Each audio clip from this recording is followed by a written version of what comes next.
Hello and welcome to a very special stream where I am honored to be joined by Mitchell Porter, who is a student of orthodox and heterodox physics. So he's a great boon to my channel because he actually has some familiarity with the ideas that I've been discussing.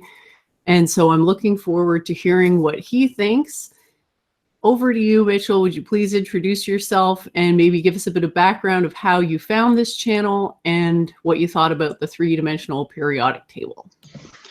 Right, so hello fans of Church of Entropy, my name is Mitchell. I have a physics degree, and then I've spent many years subsequently pretty much studying mostly orthodox physics of a kind that wasn't being taught, or that no one in my own university knew about. So I had to learn it from books and eventually from the internet. And then along the way, I've also studied a lot of alternative physical theories as well. And there's a huge spectrum from truly homemade physics all the way to theories that are made by former academics who've dropped out or, can't get along with the paradigm embraced by their colleagues.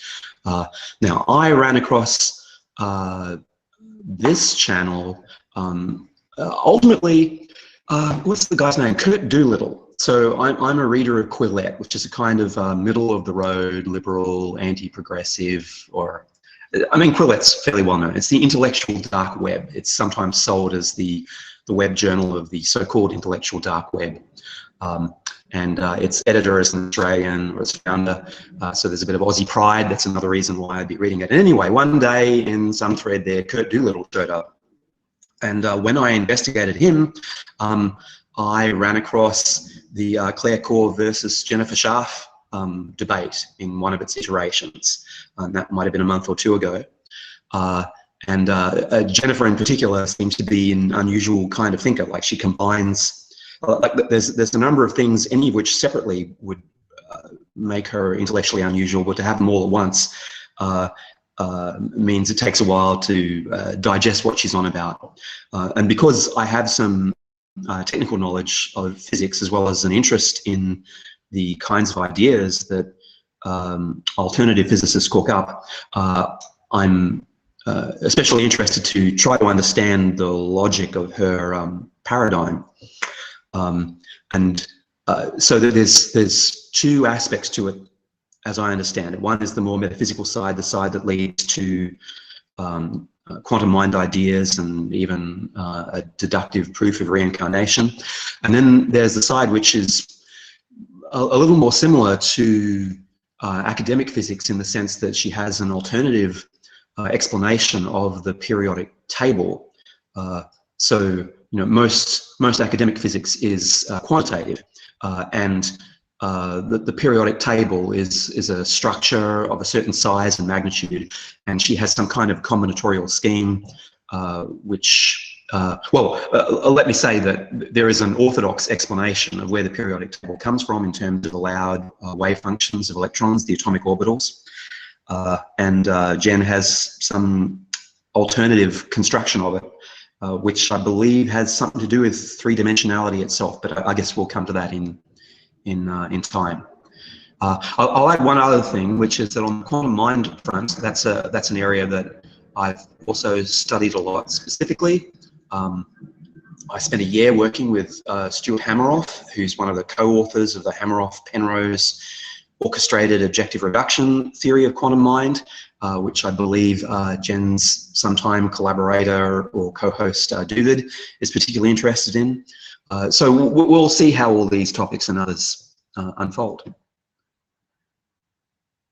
Yeah, I'd love to know what Dr. Hameroff is like in real life. So you got to actually work directly with him. Yeah, so I'm Australian, but I spent a year in Arizona because he's not a physicist. I was one of many physicists who've sort of taken turns working with him. I saw my role as something like almost like a consultant, or someone who knew a bit of technical physics. There's one paper that has my name on it, along with his and two others, including a Canadian guy, Jack Tuschinski, who is a biophysicist who specializes in microtubules. He and Hameroff have written a bunch of papers over the years. But anyway, in person, well, he's very friendly, outspoken, energetic. He's seems to have an opinion on everything. So you know, I got along with him, but that's because I was already inclined in the quantum mind direction anyway. And while I'm not exactly a believer in the Penrose-Hameroff theory, I think I see it as it's almost like a science fictional anticipation of the way the real theory would be.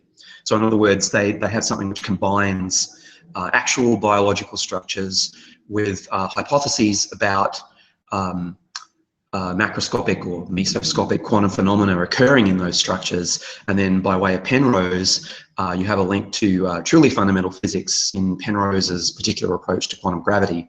So the specifics of their theory, I have my doubts about, but that kind of combination, bridging between subjective consciousness, biological details and fundamental physical details, I find that very plausible as being the kind of ingredients you would get in a genuinely correct theory of quantum mind. Yeah, before Hameroff's model kind of took center stage, and I agree with your assessment, he's on the right track, but the precise mechanism may yet elude him, and as well as the rest of us. Are you familiar with that paper that came out? I can't remember when, but it was a collaborative effort between several different departments and university, and they said conclusively that the human organism is too warm, wet, and noisy to sustain a quantum waveform. Well, a few people have said that. So one is in the mid-90s, a guy called Max Tegmark, who's now best known. So his day job is a cosmologist, and he's best known for a kind of Platonic multiverse theory, where physics is identical to mathematics, and every possible mathematical structure is supposed to be a possible world. I don't know if you recognize his name, Tegmark, but he's one of those slightly heterodox scientists who also gets a lot of press, and he's been conscious of that for a long time. His actual birth name is Shapiro, but he chose his mother's surname because he thought there were too many Shapiros. He would stand out more as a Tegmark. So anyway, this fellow, Max Tegmark, wrote a paper which was meant to rebut quantum mind theories in general, and this is in the mid-90s. So he was the way the quantum argument is presented, you can have a wave function which contains a certain amount of entanglement. And if it contains a lot of entanglement, then it will behave quantum mechanically. But if it is decohered, as they call it, then it will behave very classically. And so Tegmark's argument was that wave functions in a living organism are generically decohered. Although since the calculations require a bit of effort, he could only make them by making a bunch of assumptions. And really his paper was the beginning of a bit of a back and forth between him and Hameroff's school, because Hameroff was saying that Tegmark's calculations didn't apply to the scenarios that, to the specific scenarios that Hameroff had put forward. And then considerably later, there were some biophysicists, including one from this University of Queensland here in Australia, who argued specifically against an aspect, one of Hameroff's models, because on the biophysical side, he's entertained a lot of things. Microtubules are the common thread in Hameroff's work, but he's had a go at pretty much every kind of mathematical physical paradigm that could be applied to it: cellular automata, quantum stuff, non-quantum stuff. This half Australian paper was arguing that quantum coherence couldn't exist in, okay, so there was a particular paradigm of quantum behavior in the microtubules in which it was supposed to be pumped, meaning that there were processes that were pushing energy through the biophysical system, and this was a part of the particular quantum model that was being entertained.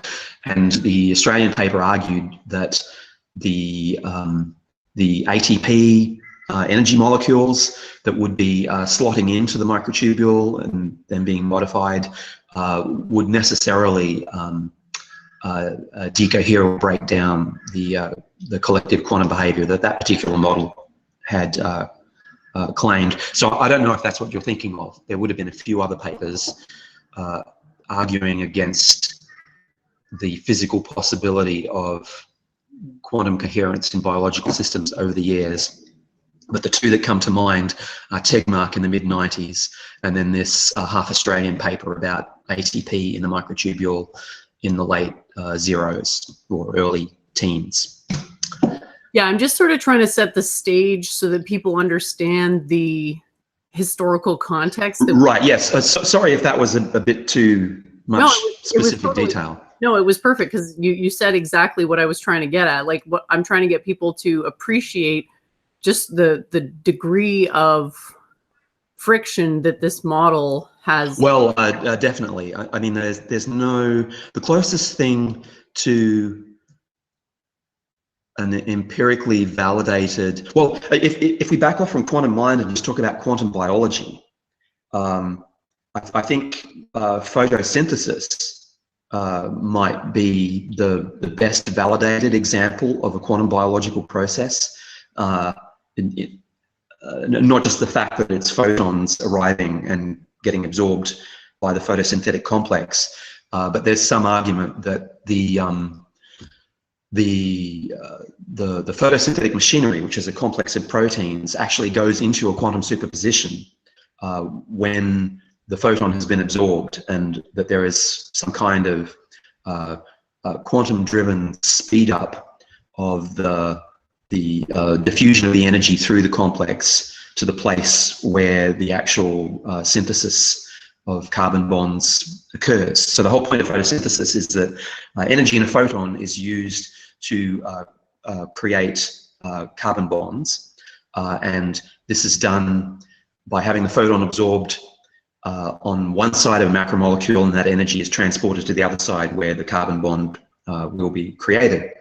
And the specifically quantum idea here is that the diffusion of the energy that has been absorbed, the diffusion through the photosynthetic complex, is a so-called a quantum random walk, which is something that is a little faster than a classical random walk, because there's quantum reinforcement of multiple pathways arriving at the same point, the same way that in the double slit experiment you have dark patches and light patches, and the light patches are where multiple paths reinforce. Okay, so I just mentioned that because the idea of a quantum random walk occurring in the photosynthetic complex is, I think it's the closest thing there is to a well-attested quantum biological phenomenon. So absolutely, there's no sort of knockdown demonstration at present that there's anything quantum mechanical in the brain or in consciousness at all. There's only sort of inferences and indirect evidence and controversial interpretations of theory and data. Yeah, just to sort of sum up what it is that Mitchell is saying, because I completely followed what he was saying, but I think a lot of people in the audience maybe are having a hard time distinguishing between so what I would call the trivial quantum mechanical interpretation and the non-trivial quantum mechanical interpretation. So if we look at it just philosophically, we could say, well, anything with atoms in it, because atoms have quantum mechanical effects, therefore it's a quantum mechanical system. But in the case of a rock, even though that's technically true, it doesn't actually tell us anything about the rock per se. What we're looking for to validate some type of quantum mind hypothesis is that we have some type of quantum field that is more than just the base field of that organism. And so what Mitchell's describing here for the mechanism of photosynthesis is that there's something going on that's greater than the sum of the parts, energetically, which we call a quantum field or an electromagnetic field. And it's that's holding the information that is allowing for this transition to happen between photon and photosynthesis. If I could add something here, when it comes to philosophically characterizing what it is that makes something quantum rather than non-quantum. So in other words, everything is fundamentally quantum because, let's say, everything is atoms and atoms are quantum mechanical, but some things are more quantum mechanical than others. Just the conceptual issue of what is the distinguishing feature of quantumness. There's scope for different proposals. Some people would say entanglement is, if you have entanglement, that's quantumness. Some people would say superposition, that's quantumness, and there would be a few others that aren't coming to mind. So, and I'm sure you're going to have your own spin on it, like that your notion of what the essence of quantumness is, or the as you said, something more than the sum of the parts. Can you distinguish for the audience what the difference is between entanglement and superposition? Because I think it's a subtle difference that a lot of people might miss. Sure. Well, so I guess probably everyone has heard of Schrödinger's cat, which was originally meant as a reductio ad absurdum by Schrödinger of what his quantum colleagues were saying, because Schrödinger had intended his wave function to be just a classical field akin to electromagnetism, but people found that it was being used to, or that its use was to provide probabilities for possible outcomes, and furthermore, this strange thing unique to quantum theory, in which things are said to be uncertain until they are observed. So this is the attitude that people had towards, say, radioactive decay, that the nucleus, that the wave function for the radioactive nucleus would have one branch where it's not yet decayed and another branch where it has decayed, and until measurement occurs, the wave function is described as a sum or a superposition of the decayed and the undecayed subwave functions. And Schrödinger complained that if you apply this attitude to something like a cat, whose life or death was controlled by whether the radioactive decay occurred, then you would be saying that the cat is both dead and alive until someone looks, and he considered this an absurdity. But that idea of something being more than one thing at once, in some sense, that's really what superposition is. You have a wave function, and the parts of the wave function correspond to distinct outcomes. So superposition is something you can have with just one thing that has multiple possible states.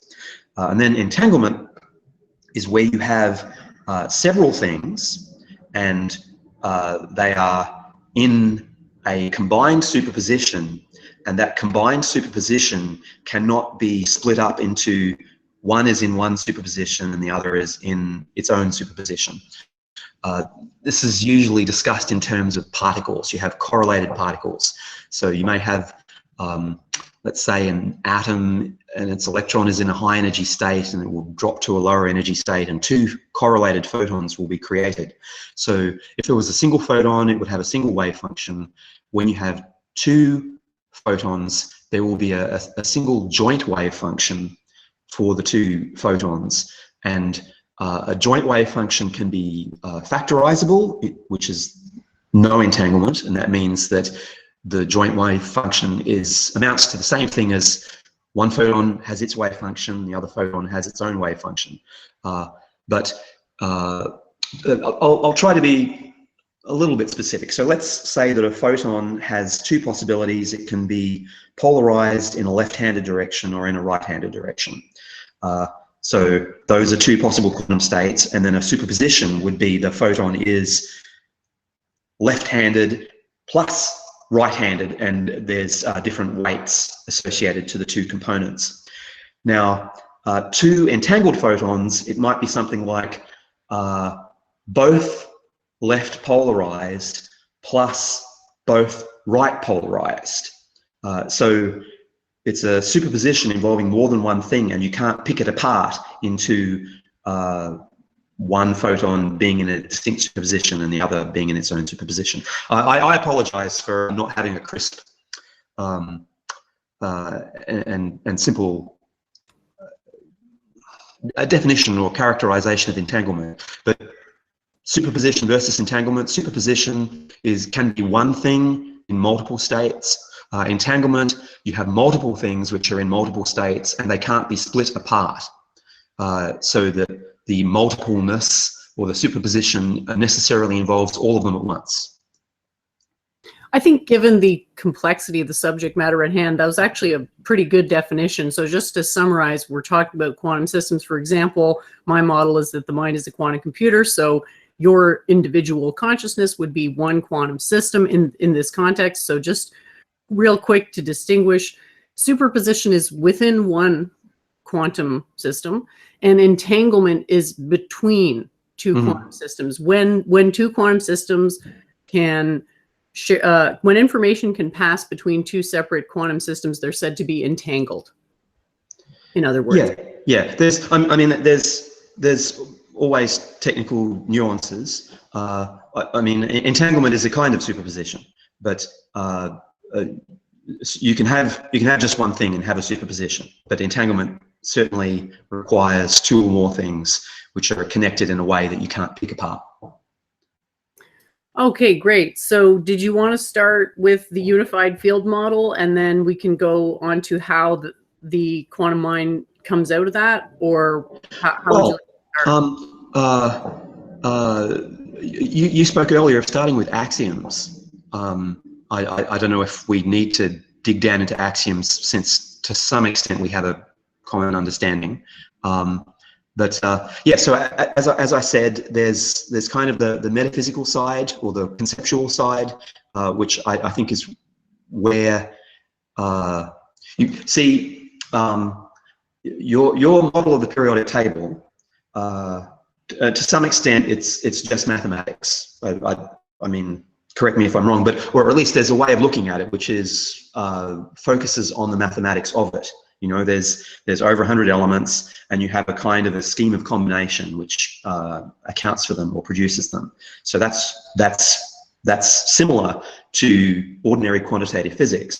But when you speak of quantum mind, that means that you're trying to relate physics and consciousness and possibly other things. And so that's conceptual and ontological in a way that physics isn't always. You know, there's that sort of hard-nosed instrumental turn the crank and get some numbers approach to physics. Whereas when you talk about quantum mind, you're introducing psychology in some form. So in some ways, well, I don't know, do you have a feeling on what starting point would be more illuminating if I want to understand your concept of quantum mechanics and how you manage to tie it to the mind? We should start with the unified field model. Okay. Because I do differ from the Copenhagen interpretation on at least one point. Could I or should I say something about quantum interpretations here, or maybe you want to? Like so people have heard of quantum mechanics, but they may not be aware that there are multiple interpretations. Sure, sounds great. Maybe we can start with just the standard model, which for those of you who aren't familiar is what is taught. It's what's considered the orthodox interpretation. Well, so just to be clear on our terminology, standard model usually refers in particle physics to the particular menu of particles like quarks and electrons and so on, and the equation describing their interactions. But I suspect you're talking about the standard way of thinking about quantum mechanics, the so-called Copenhagen interpretation. I mean, I'm talking about both the quantum, the Copenhagen interpretation and the standard model. And All right. Okay. Okay. Well, all right. I'll try to say something about both. So the so-called Copenhagen interpretation of quantum mechanics, it's called Copenhagen because Niels Bohr was Danish, and he and a bunch of his collaborators hammered out a way of thinking about quantum theory in Copenhagen, and the Copenhagen interpretation of quantum mechanics, actually become a little confused, but in its original form, it's very positivistic. It's very focused. The only things that you ascribe reality to are measurements, things that are observed, and it's like thou shalt not theorize ontologically about what happens between measurements. Now, what this means for the wave function is that the wave function is not regarded as a physical thing. It's just a kind of a mathematical entity that happens to allow us to make correct predictions. So there's a kind of dualism to the formalism of Copenhagen quantum mechanics, where you have a wave function, which is a mathematical function which you can operate on to get probabilities of possible outcomes. And then you have the so-called observables, which are very much like classical physics. So that's things like position, momentum, angular momentum, energy. And so the Copenhagen view of the world is that there's the time when observations or measurements are not occurring, and you can describe that by wave functions. And then when a measurement occurs, then you use the aspect of the wave function which allows you to make a concrete prediction that with a certain probability the energy will be this or that, with a certain probability the particle will be in this region of space or that region of space. And when this occurs, well, once that is done, the wave function jumps to a new wave function. So before the measurement, you have a superposition, you have multiple possibilities. After a measurement, you know with 100% certainty that whatever the outcome of the measurement was, that's what it was actually in. And so there's a new wave function, which rather than say a 50-50 split, is now 100% concentrated in what has been observed. This is called the collapse of the wave function. So it's in some ways it's very similar to just taking a six-sided die and you roll it, and first you don't look, and so you know there are six possibilities and they're equally probable, and so you have a probability distribution where it's like 1/6 probability that it's showing a 1, the same probability that it's showing a 2, and so on for all six possibilities. Then if you look and you see it's a 3, then now it's 3 with 100% probability, and so the probability distribution has collapsed from 1/6, 1/6, 1/6, ... to 0, 0, 1, 0, 0, like 100%. Now, that's not a physical process. That's just your own knowledge being updated in the light of information. So, to some extent, the Copenhagen interpretation of wave functions treats them as a kind of a tabulation of your own knowledge or your own ignorance. But because of some of the tricky features of entanglement, it's difficult to ascribe a definite state to what happens between measurements. And again, I regret that I don't know how to simplify this too efficiently. Well, let's take an example, why don't we, of the off-sited single slit experiment. So what's happening in the single slit experiment? Right. Well, it's really the double slit experiment, which is the interesting one. But all right, let's focus on a single slit first of all. So you have a source of particles, could be electrons or photons.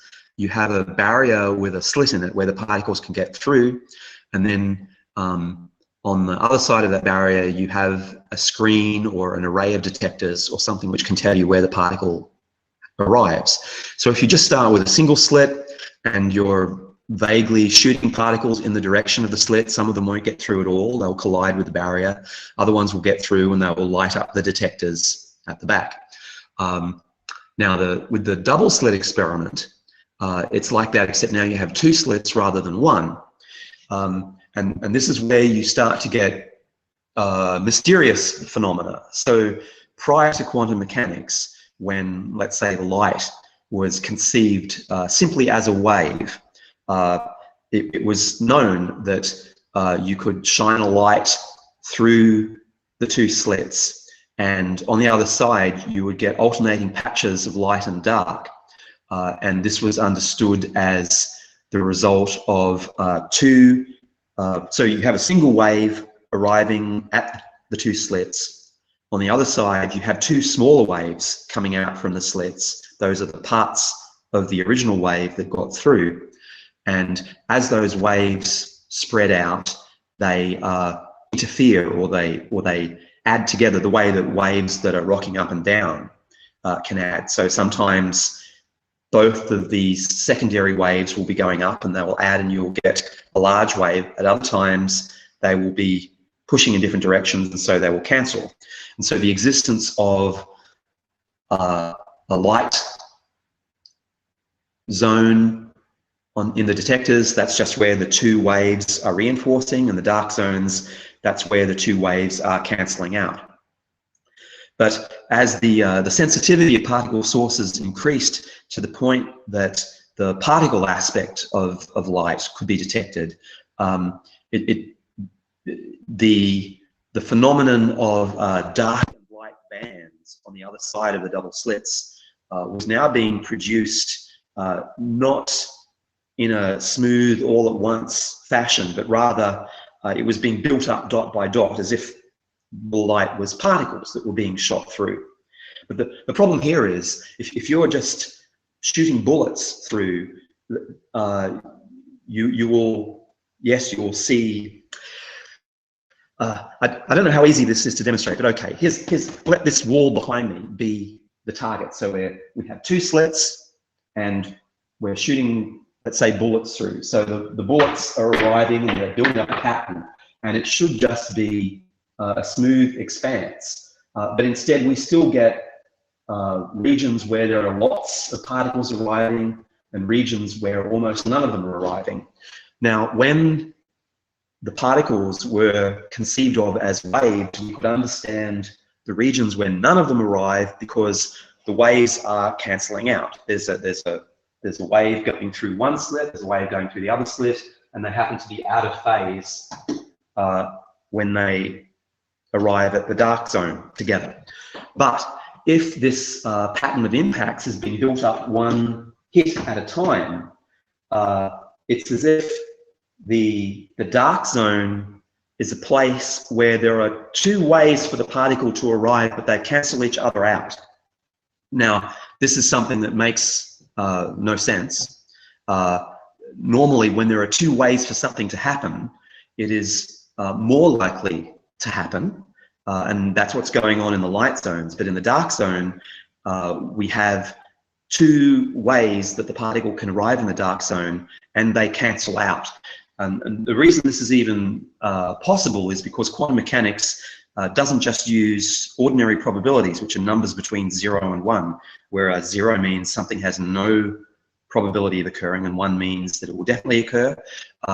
The quantum formalism, in effect, has negative probabilities or quasi-probabilities. So the quantum processes that occur between observations are assigned these probability amplitudes, which are capable of cancelling each other like the waves. So, and this is the quantum explanation for how there are places where the particles never show up, even though there are two ways for the particles to get there. I think this would potentially be a lot clearer if people had a few pictures to look at. I don't know how quickly you could retrieve a double slit picture from Wikipedia, for example. I think I'm trying to give an idea of different approaches to quantum mechanics. So the Copenhagen interpretation says wave functions are not physical things. All right, so in the top row of those images, there's some useful images there. So the second image across on the top row, that's the wave explanation. You can see in the vertical strip you have light regions and dark regions, and a wave explanation of that is to say that electromagnetic waves are going up and down, or they're going around in some way, and the light regions are where the wave from each of the slits is in phase and creates a combined wave that is large, and the dark patches are places where the waves from the two slits are out of phase, so those wavings cancel out and there's no electromagnetic activity in the dark patch. Now, can we go back to the full set of images from the image search? Now, if you look on the right, perhaps the upper right, that's looking a bit more like the particle picture. So you have, although the particles are going through one at a time, that's not the clearest of pictures. All right, see the related images, and then second from the left on the top row. That one. Okay, so that's showing us the particle counterpart of the dark and light bands, and here it's starting to be a problem, because why do particles never arrive in the region between the bands where particles are detected, like where Jen's mouse is right now? Thank you. So at least one version of quantum mechanics explains that by saying that the multiple ways that things can happen have these negative and positive pseudo probabilities associated with them. And so the dark regions are where the pseudo probability for a particle coming from the first slit and pseudo probability for a particle coming from the second slit cancel out. Now, just in order to restore some notion of common sense explanation, I'd like to mention the Bohmian hidden variables causal interpretation of quantum theory, which, rather than having this sort of see no evil approach where we won't think about what happens between one measured event and another measured event and we just use the probability calculus, the Bohmian causal one says the wave function is real and it's there and it's guiding the particles. So in other words, when we just have a wave, we can understand why a wave is reinforced in some places and diminished in other places, because there are two components to the wave, and in some places they wave in the same direction, in other places they wave in opposite directions. So the Bohmian explanation for how particles can exhibit that same pattern is that the particles are riding the wave.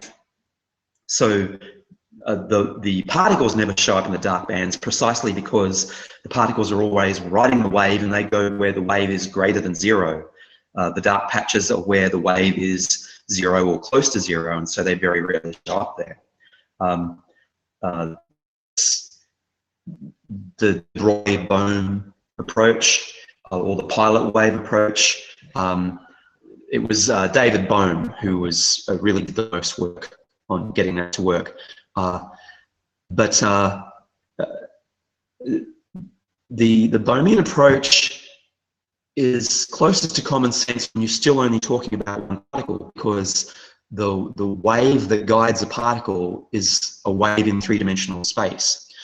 But once you have entanglement, when you have, let's say, multiple particles, because quantum theory has to assign a pseudo probability to every possibility, and joint systems are considered together, the two particles in an entangled quantum system don't get to have one three-dimensional wave function and another three-dimensional wave function. In fact, they have a six-dimensional wave function, because there's 3 dimensions for one particle, 3 dimensions for the other particle, and because they can their possible measured outcomes can independently be anywhere in space. There's actually 6 numbers, 6 independent degrees of freedom that you have to keep track of.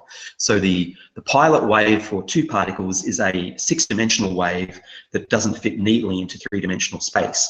And so the difficulty of conceiving of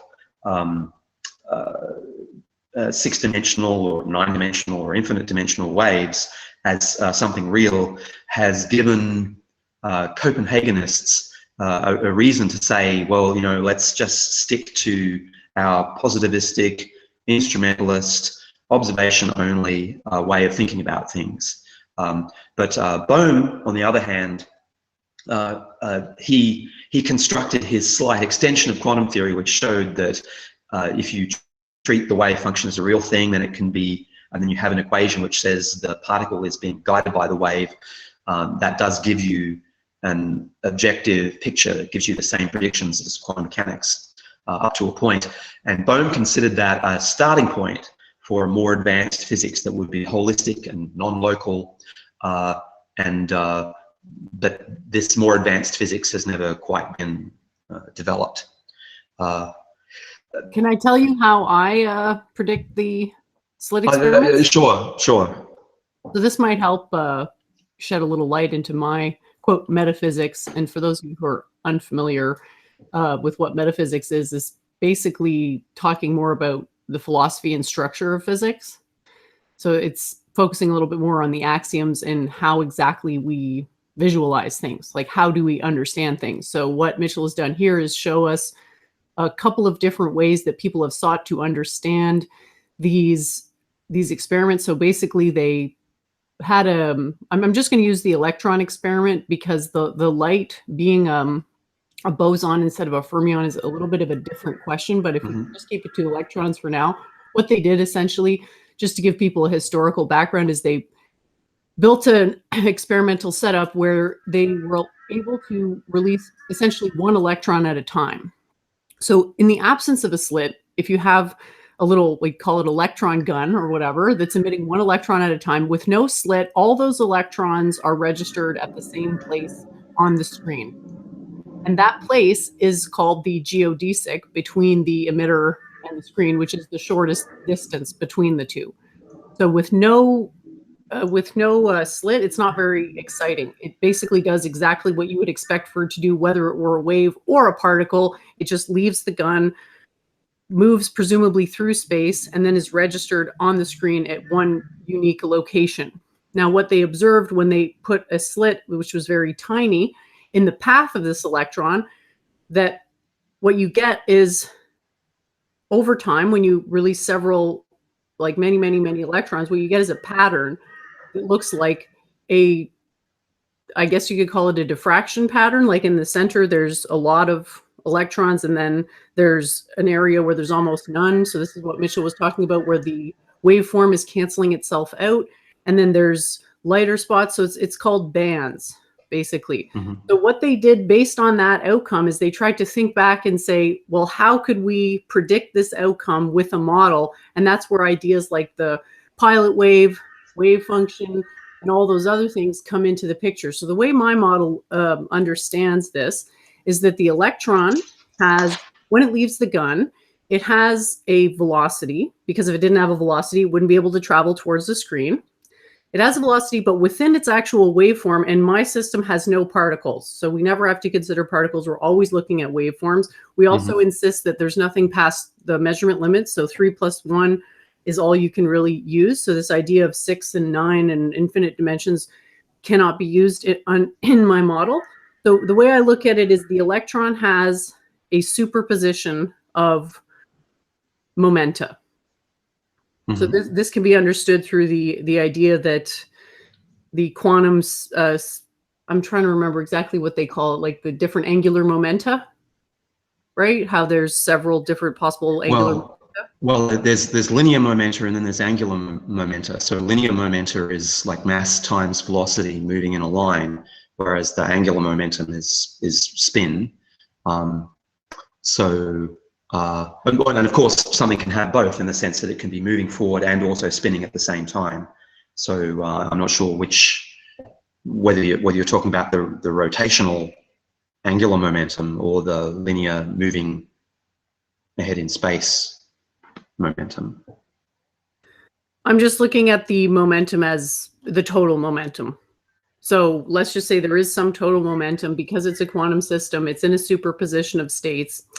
And the way my model understands it is that when the waveform reaches the slit, because the slit represents a very small delta x, you're going to encounter the Heisenberg uncertainty relation, which is delta x times delta px is greater than or equal to the Heisenberg constant. So in this case, yeah, it would be a linear momentum thing. And so what happens is, because delta x is really small, delta p becomes larger. And essentially, when you have that effect, the change in momentum is larger, which allows for the direction of the electron to change, which is what explains the pattern. And the pattern is itself predicted by the original probability of that momentum potential. Well, so that all sounds like completely orthodox physics so far.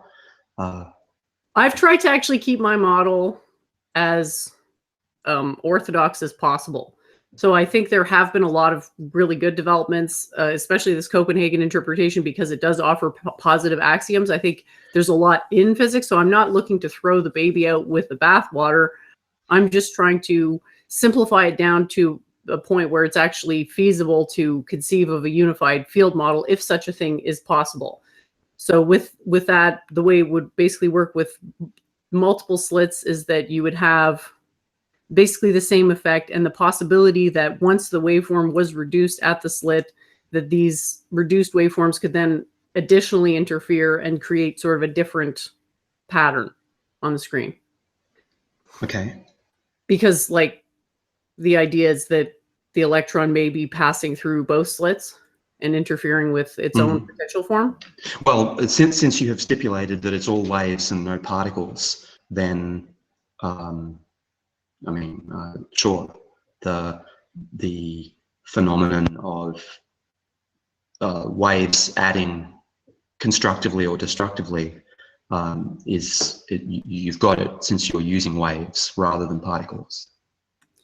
Yeah, and so it seems a bit strange to deny particles, but quantum mechanically, it's not really that strange, because a particle-like representation can happen when basically all of the quantum states are, I'm not exactly sure how to word this, but for example, in a solid, it appears to be a particle, not because it doesn't have a waveform representation. We can prove that it has a waveform representation through what are called matter waves, and how everything has a natural vibration frequency. So rock could be made to vibrate at its natural frequency. So it must have some type of waveform representation, but it appears particle-like because all of its bonds are basically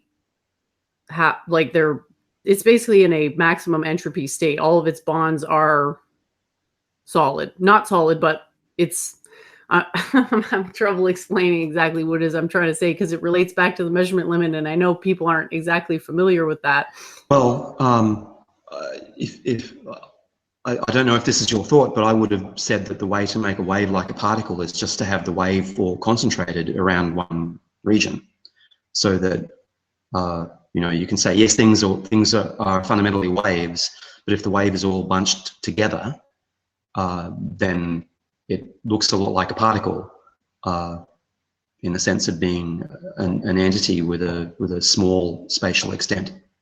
Yeah, the way my model understands that is that because everything is observations, and only 3+1 observations are possible per order of magnitude, that the atoms that are in these solid bonds are, they have measured all the different dimensions that can potentially be measured. And so no more dimensions exist to be measured.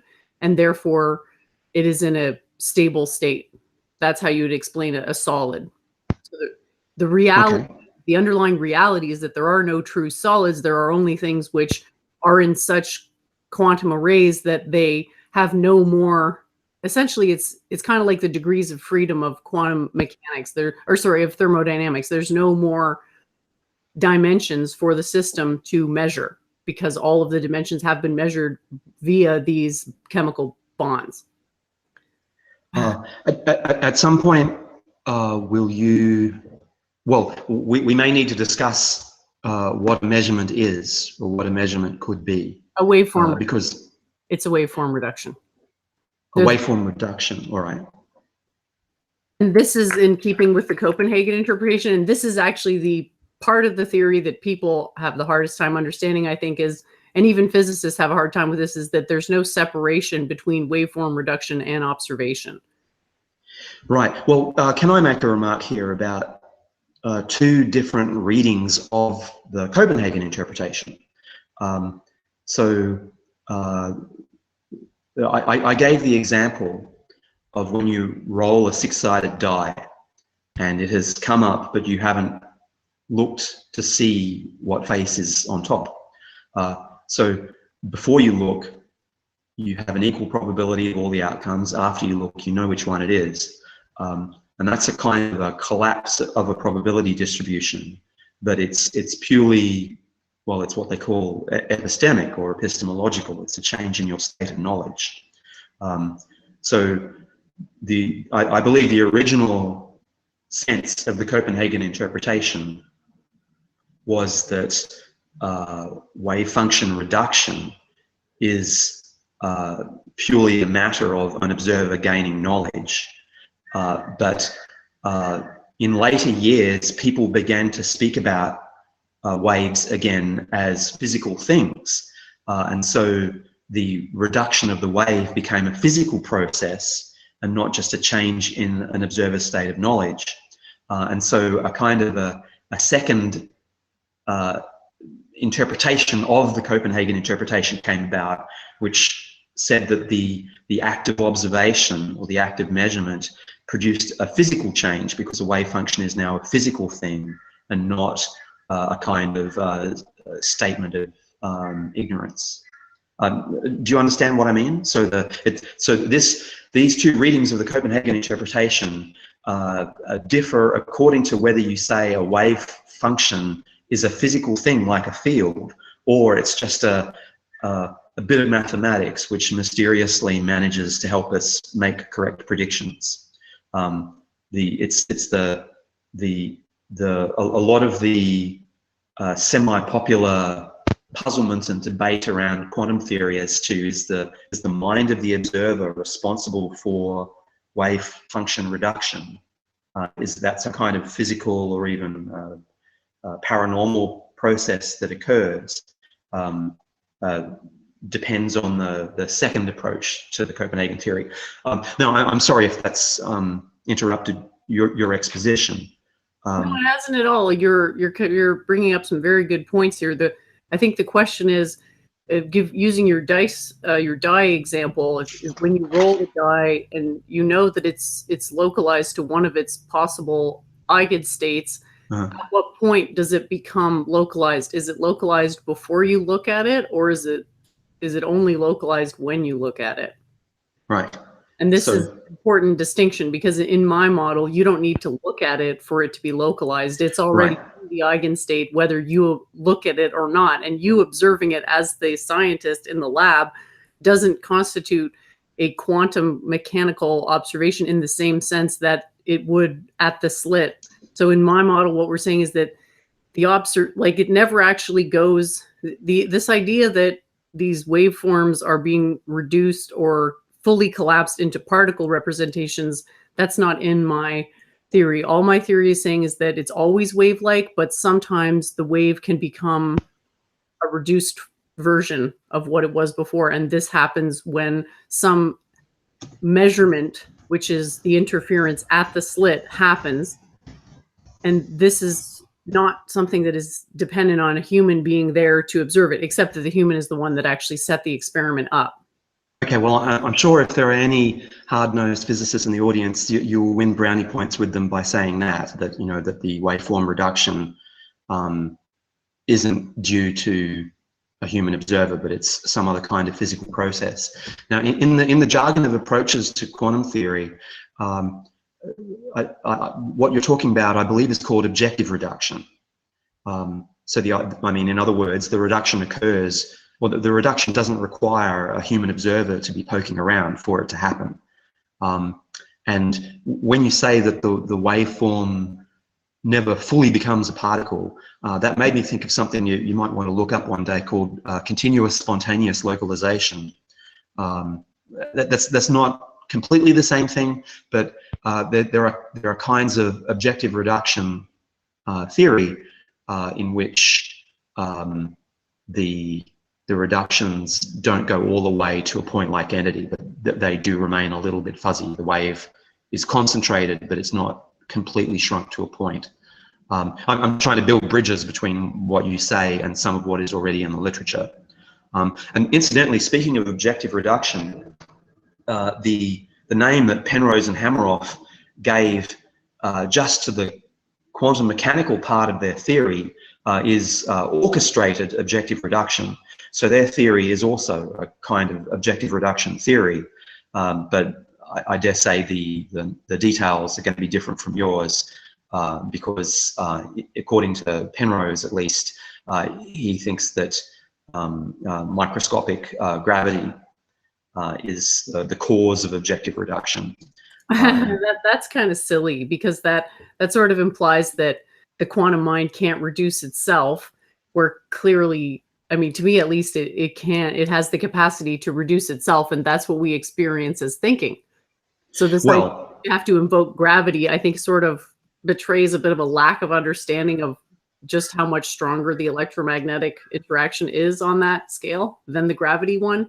So I haven't really, I mean, this is why I haven't endorsed that model as being correct, because I don't really think I buy it. He may be right that the quantum field does maintain coherence through the what they call microtubules, but I don't think that gravity really plays any role in that. I think it essentially reduces itself, and that's where I got the idea of the mind has to be coherent, or it must have some qualities of coherence, because it is able to essentially reduce itself to particular eigenstates, and these eigenstates are what we experience as thoughts, emotions, and sensations.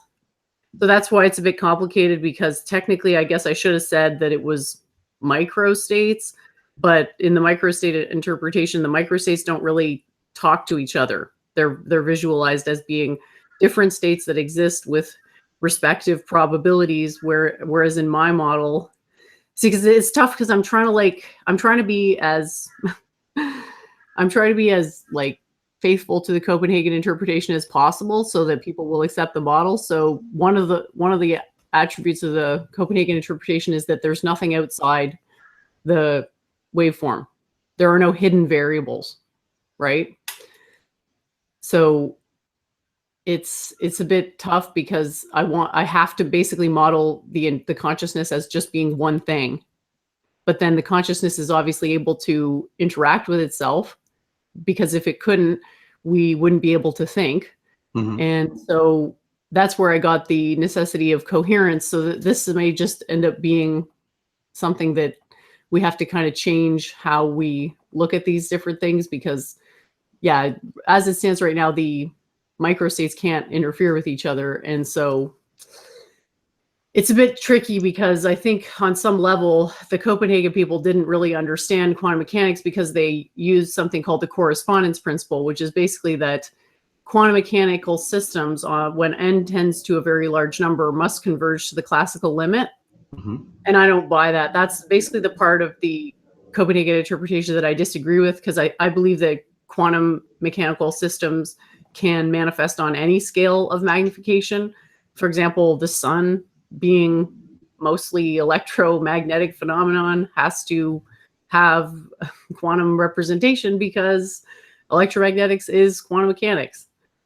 So it's a bit tricky to sort of parse it all out in the domain of consciousness, because consciousness is itself such a complicated subject, because we're all kind of conscious, but we don't necessarily spend a lot of time considering our consciousness? Well, I think I could say a few things here. So, well, first of all, you shouldn't hew to the Copenhagen interpretation beyond the point of fidelity to your own ideas. I mean, you do differ with it in some places, and that's okay, or at least that's not inherently wrong. With respect to the correspondence principle, I think you're kind of right that back in the 20s and 30s, when Niels Bohr and friends were trying to make sense of the new physics, they didn't have a concept of macroscopic quantum phenomena, but that is a well-established concept, and in fact phenomenon now. So something like a superfluid is or a Bose-Einstein condensate. There are many laboratory demonstrated phenomena now which are non-classical, but they're also not confined to the size of a few angstroms. And if you look at something like theories of dark matter, you have people proposing that there are quantum, like distinctively quantum phenomena that occur on galactic scales. Like that's a whole class of theory of dark matter.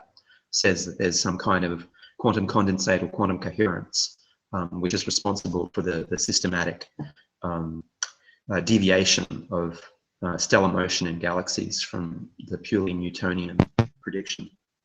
So the correspondence principle is still valid, but within a certain context. And something else I wanted to say. So you said that the sun being mostly electromagnetics must itself be an example of a macroscopic quantum system. But in fact, a skeptic about quantum sun theory would say that the sun can be understood in classical terms as simply a sort of a gas of, well, I'll put it this way. So the pre-quantum motion of the atom is the little billiard balls that are all bouncing off each other all the time. And then if you zoom in on an individual billiard ball, then you see orbitals and waveforms of electrons.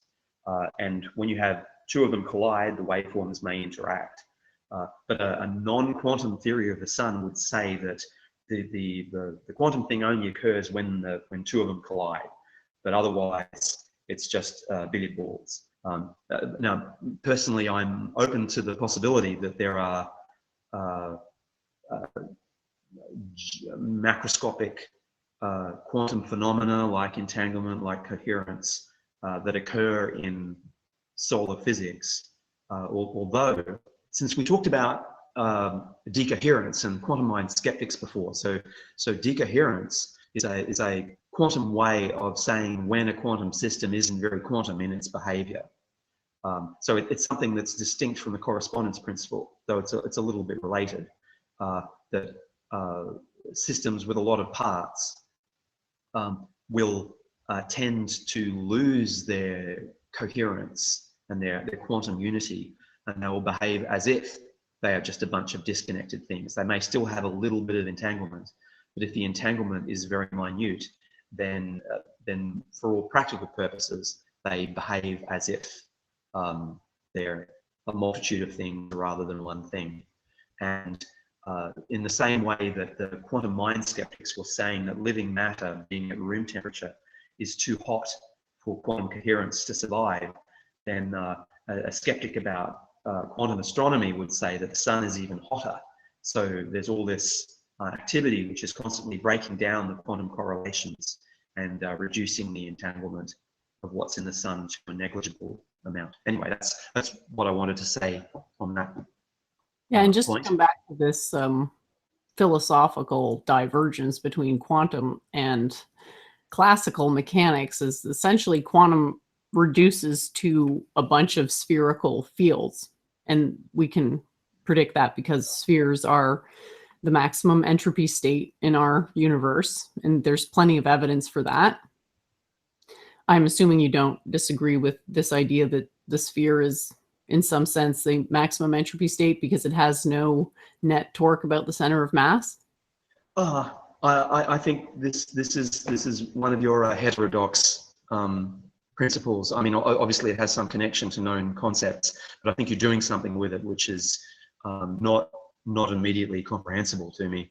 Okay, so we may need to come back to this later.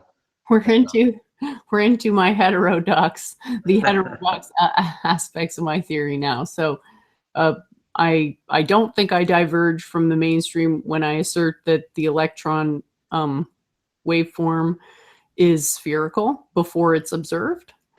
And then the question is just going up to higher levels of complexity and larger physical systems is sort of making that jump to accepting that the quantum fields on all scales will be primarily spherical.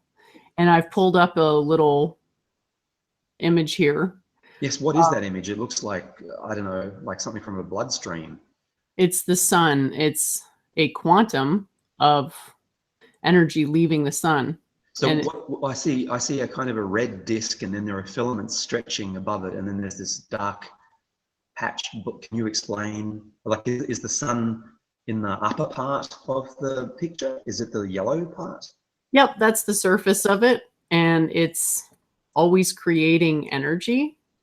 And the sun is also subject to the law of entropy, so it has to seek a greater entropy state, and so it is always giving off energy.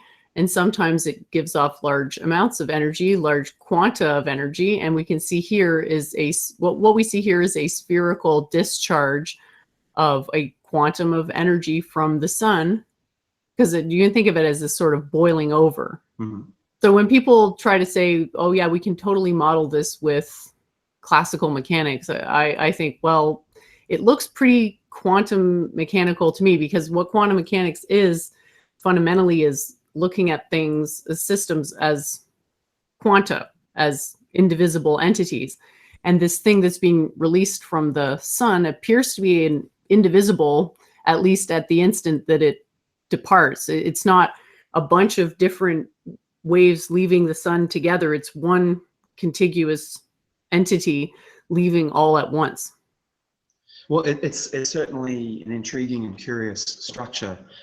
It is definitely possible for complex systems with a lot of parts to have the parts coordinate themselves in a way that doesn't require quantum mechanics. If you think of something like a traffic jam and the stop and start motion with which groups of cars will, so some of them will move ahead, there will be an opening, and then the next bunch will move until they catch up with the ones that are ahead.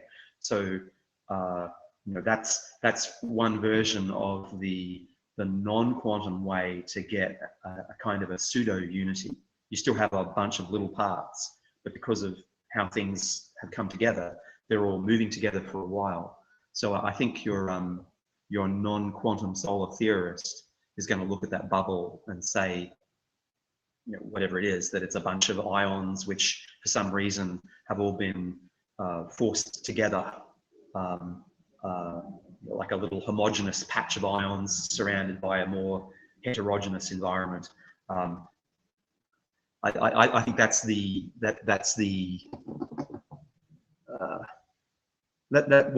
the non-quantum way of explaining it, but we can talk about the merits of the quantum explanation or the possibility of a quantum account of it if we have time and if that becomes relevant. Yeah, it's a bit of a philosophical question, isn't it? Like, do we want to try to find an explanation within these classical models, or do we want to try to maybe take the next step up and perceive it as a quantum mechanical system, i.e. one single entity? Right, and there's an interesting twist here that I've mentioned decoherence a few times. So a decoherent quantum system is one which, in principle, it can still be entangled. So in principle, it's still one thing. But because the entanglement has reduced almost to zero, to something negligible, it behaves as if it is many things. So it is conceivable that there are phenomena in nature which appear to be decohered. And so even if there's some kind of ultimate quantum unity behind it, the argument would be that in a decohered quantum system, a decohered quantum system is a quantum system that behaves like the classical billiard balls in their atomized identities, atomized distinct identities knocking against each other, but never having the true unity. So for me, one of the issues here is whether there are phenomena which look like they could be explained purely by classical collective behavior, like the traffic jam, but in which quantum causality, distinctively quantum causality, may actually play a coordinating role. Yeah, so I'll be agnostic about the sun, but I would say the brain is an example of this, which is perhaps more directly relevant to the quantum mind, quantum consciousness aspect, because your typical neuroscientist like Monsieur Garipi is going to say, yeah, the brain is like a traffic jam. It's a trillion separate neurons, and they're sending signals back and forth between each other, and we get brain waves, but that's just a kind of a collective firing amongst neurons that are fundamentally distinct entities. So it's like the waves of cars in a traffic jam, whereas a quantum explanation would say that maybe entanglement and coherence and quantum forms of coordination are partly responsible for the empirical coherence that you see in the brain, like the brain waves and the transient collective phenomena that you can observe. Yeah, I guess just to go back to this coherence, decoherence idea with the sun is, I would say that the sun is one quantum system, and when it releases that little sphere thing, that spherical part that is released becomes decohered. So it's essentially separates into two quantum systems at the instant that it leaves the surface. Okay, well, but physicists' common sense is going to say that the sun is already decohered at the atomic level. So you know that the sun contains a very large number of atomic nuclei and electrons all bouncing around. I mean, an atom consists of a nucleus surrounded by electrons, but in the sun, the collisions are so constant and so violent that the electrons, at least in the heart of the sun, can't bind to the nuclei. So instead you have nuclei bouncing around, you have electrons bouncing around, and sometimes the nuclei collide hard enough to fuse into a larger nucleus, and that's the generation of the photons and the solar energy. So a conventional physical perspective on the sun would say that all those nuclei and electrons are already mutually decohered because of high temperature of the sun. Like a high temperature is the kind of thing that causes decoherence in an entangled system. So just to say it one more time, the high temperature of the sun ought to be reducing any entanglement in the sun to effectively to zero, at least to a quantity so small that it couldn't have any dynamical significance. And then when we look at these images from the surface of the sun, we see that it's not just a bunch of particles unconnected to each other, that there do appear to be shapes. Well, definitely, but remember the non-quantum complex system paradigm of explanation. It's like it's like a crowds and traffic jams where you have distinct encapsulated entities which are interacting with each other a lot, and because of their mutual interactions, they bunch up and produce coordinated behavior for a while, but it's still not entanglement in the sense that they don't become an ontological unity. Well, I mean, ontological unity can mean different things, but it's not a quantum ontological unity, not an entanglement ontological unity. So I mean, you're definitely taking a heterodox position, if you propose that the macrostructures observed in the sun are a manifestation of quantum coherence and not just classical collective behaviors. And there may not actually be any distinction between those two things at the end of the day. I mean, I look at this picture and I think, well, obviously this system is in some sense coherent because there's all these shapes of various ejections of energy from the sun. It's not just one blob, it's something that comes together and creates one. Well, actually, it's occurred to me that I could tie this back to another one of your statements where you said, 3+1 dimensions only. So none of this higher dimensional stuff.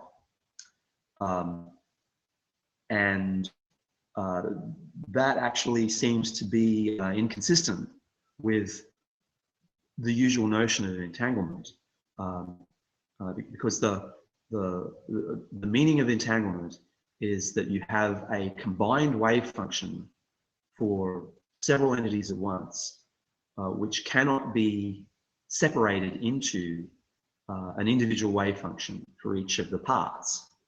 But whereas a 3+1 dimensional waveform, that's the kind of wave function that's appropriate for a single particle or a single entity.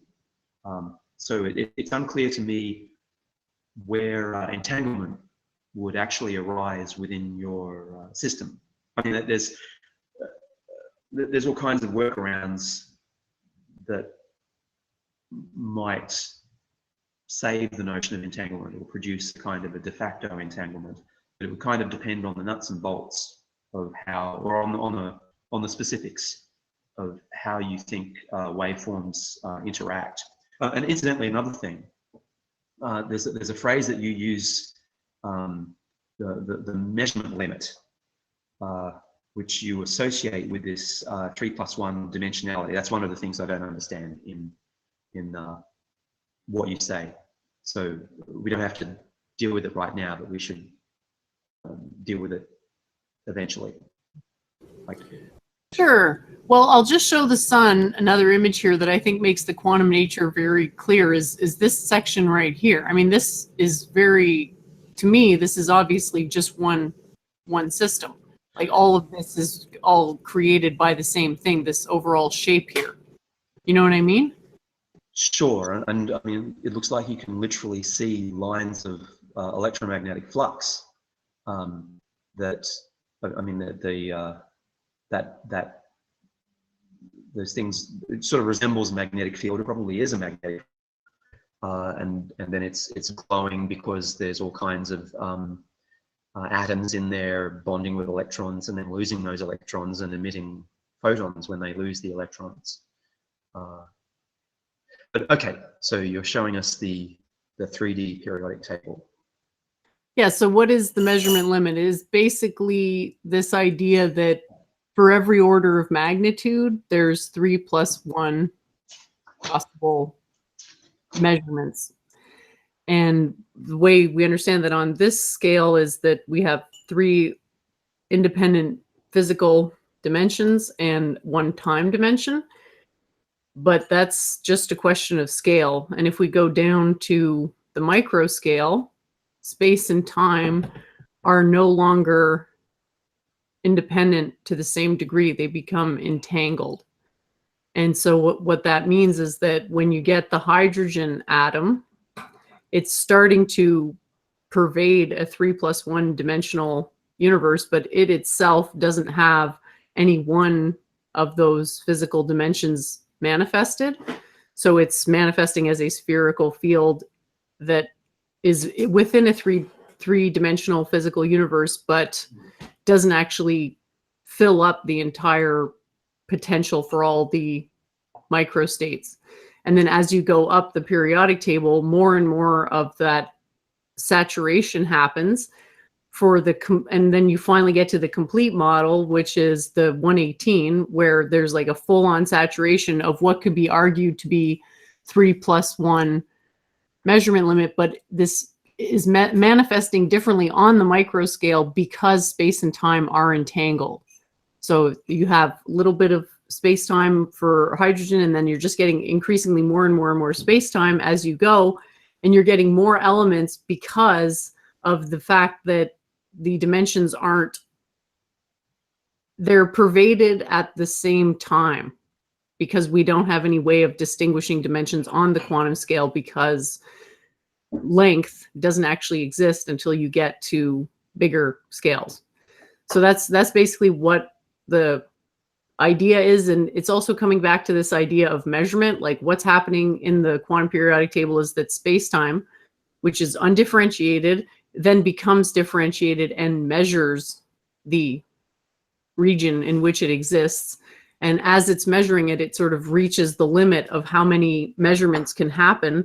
And on the micro scale, that is 118 microstates, whereas on the macro scale, it's only 3, right? Because we have this idea that on the macro scale, space and time are less entangled, and on the micro scale, they're more entangled because space or distance doesn't actually,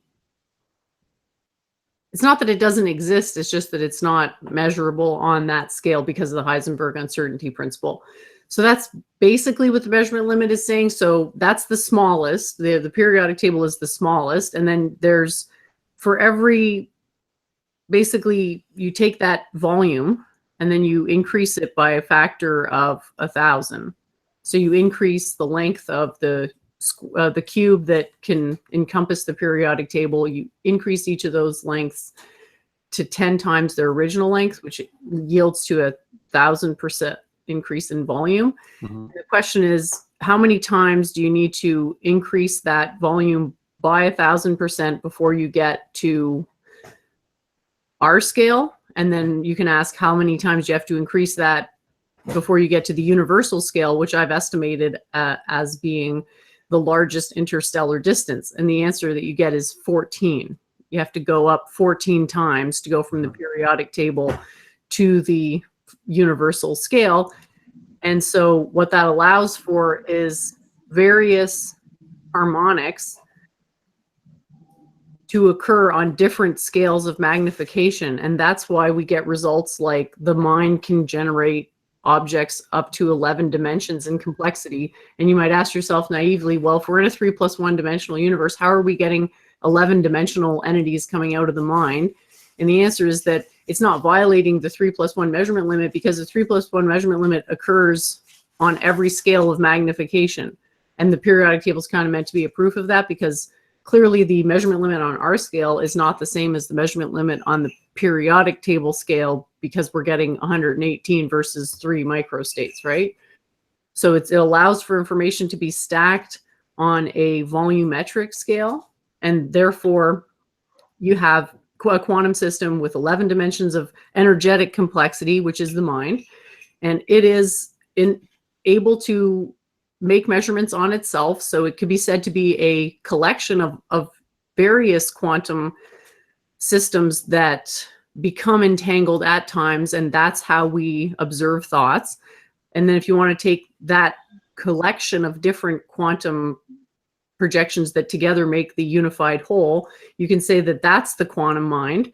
For one person, there's one quantum mind, and then when they, let's say, look into another person's eyes for 10 minutes and their brain waves change, both people's brain waves change, we can infer that there must have been some type of coherence that happened between their quantum minds that allowed them to share information between the quantum minds, which then resulted in this change in brain waves. That doesn't violate the measurement limit, because once they're entangled, you're not adding any more dimensions of complexity. You're just bringing the systems together, and they're still existing within that same physical space. I'm not sure if that totally makes sense. Well, you just said a lot. This is some of the stuff that I wanted to hear or wanted to try to understand. If I look at what you're saying, just in terms of rhetoric or metaphor, or in a kind of an intuitive and precise way. There's all sorts of things that you say that are similar to ideas which I kind of know how to express rigorously, mathematically.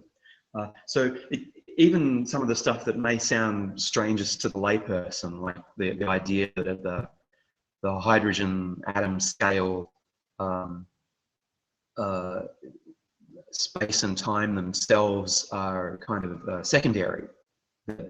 That you're saying there are these 4 quantities, 4 degrees of freedom, and at that scale, they're not yet the dimensions of space. It's almost like they're bits or pieces of information. And then on larger scales, there's more possibilities. A lot of that stuff resembles, for example, the way people talk in quantum gravity, string theory, about emergence of space-time, about the information content of space-time, about geometry being emergent from wave functions, and there's a certain number of concrete results, I mean mathematical results, but they're describing physical things, which provide some substance to those ways of thinking and talking. So, for example, there's a famous thing in string theory called the holographic principle, which says that there can be 2 descriptions of something, and one of them has one less dimension than the other. In the same way that a hologram can be, say, a 2-dimensional object, but it will contain a 3-dimensional image, or an image of a 3-dimensional thing within itself. So in theoretical physics these days, there's a lot of talk about emergent dimensions, and some of what you're saying at the very smallest scales, it has at least a rhetorical similarity to that. But the one difference between what you're saying and what, let's say, the string theorists would say, they would say that space and time don't emerge at the scale of the hydrogen atom, but it's something that happens at much smaller scales. Okay, they may have more high-powered mathematics than you have, well, yeah. So I having heard you tie together a lot of themes at once, I feel like, okay, you have, it's as if you have an idea for a theory by the usual standards, or by the contemporary standards of what a theory is. So these days in theoretical physics, because we've had many centuries since Newton of people writing down exact equations, these days a theory is generally not just an idea about reality, but there's some equation there. You know, it's like my theory of dark matter. You can have a theory of dark matter which says it's a kind of hitherto unknown matter which has no electric charge, but which interacts only gravitationally. Well, that's one level of theory. And then another level of theory is to write an equation and say that this is the equation which describes how much its gravitational interaction is. So I feel like you have a theory that's at that qualitative level, and you have some numbers in there, like there's 14 scales and 118 microstates on one scale and only 4 microstates on another scale, and the mind has these 11 dimensions of energetic complexity, etc. So there's a bit of quantitative substance there, but it's still not quite on the same level as a theory which is defined by a particular differential equation, a particular equation of motion. Do you kind of get what I'm saying? Would you acknowledge that your theory is kind of more qualitative than quantitative at this point? I would 100% agree with you. And I'm not actually sure that calculus can be used to model this theory, because calculus implies measurement, and measurement destroys quantum stability. So the idea that we can start with differential equations or any type of calculus seems maybe impossible, based on the fact that doing a calculus operation would be some type of waveform reduction. Well, calculus is just one branch of mathematics, although calculus is very good for the description of smooth and continuously varying things like waveforms.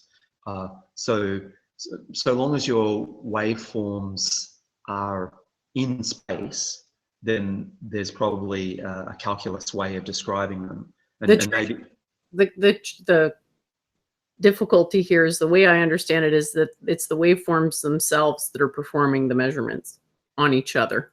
Well, but that's not necessarily outside the scope of calculus. It might have a bit of discontinuity in it, but discontinuity within a continuum is something that can be described using calculus concepts. I mean, it may be that you need concepts more than that or concepts other than that. So I'm not saying calculus is necessarily the philosopher's stone when it comes to finding a deepest language for physics or metaphysics. But just, a waveform, it's like it's a curve, and curves are described ever since Descartes and XY plane, that can be described as functions which can be differentiated and integrated and so on. But the part where you have space and time themselves as not fundamental, that might be where you're getting away even from the possibility of a calculus description, because at least when you talk about a waveform, normally it's a thing that is in space. So space, if space has 3 dimensions, then there's 3 coordinates, and then the waveform, it's some quantity that varies across those 3 dimensions, or it's some shape which occupies a subset of those 3 dimensions. But if the 3 dimensions themselves aren't fundamental at a certain level, then yes, you're going to need some other language, some other concepts, and perhaps some other kind of mathematics. Well, the waveform would be existing within a particular physical location, but its own observables would, like, the way I look at waveforms is that they're the potential for space-time to be observed. And so there would be this like spherical waveform potential that would exist within a physical space, but its own measurement, its own like capacity. It's a bit hard to explain, because there's a distinction between measurements and where the actual waveform is existing. So I accept that the waveform does exist, but then when you go to define precise things like place or time within the waveform system, those things don't come out until it is reduced. Like the space-time, potential space-time, that's the waveform, and this potential space-time exists within a physical place. And then when the waveform reduces, the space-time becomes manifested, i.e. it goes from being totally entangled to being only partially entangled, if that makes any sense. It's a bit tricky, because they, like, quantum systems have a physical localization, but they're not localized. So it's the idea that the electron exists within a particular physical place, but when it interferes with the slit, it is localized to some extent. So, and those are 2 different things. It's a bit of a distinction between like the quantum system itself and within the quantum system itself. And I guess the way I'm understanding it is that the quantum system is undifferentiated space-time, and then when it interferes, it is differentiated space-time, and when two quantum systems interfere sufficiently much with each other that all their bonding capacity is made up. All of the, quote, measurements of space are also finished, like they've been observed, i.e. there's been a waveform reduction, i.e. the system has become more solid. Okay, you've raced ahead of something that I wanted to say, but let's see if these drawings can show up. Maybe my words aren't apparent, but so that's a drawing of two waves, and I'm saying one is more localized and one is less localized. You kind of see what I mean? So in both cases, there's a wave, there's a peak, and then it trails away. But in the upper case, it trails away gradually, whereas in the lower case, it's more bunched up. So whether or not it accurately encapsulates all your ideas, you could certainly write a differential equation which takes the spread out wave and evolves it to become a more concentrated kind of wave. So what I'm saying here is that's a way to use the machinery of differential equations to at least imitate the kind of concentration that you're saying occurs when a waveform is reduced, because you're saying a waveform doesn't reduce to a point, but rather it's still got a little bit of spread to it. But you know, mathematics is a very flexible language and allows you to express a large number of possible concepts. And I think part of the challenge you face is finding mathematics, finding the right mathematics that really does codify what you're talking about, as opposed to just being kind of like it.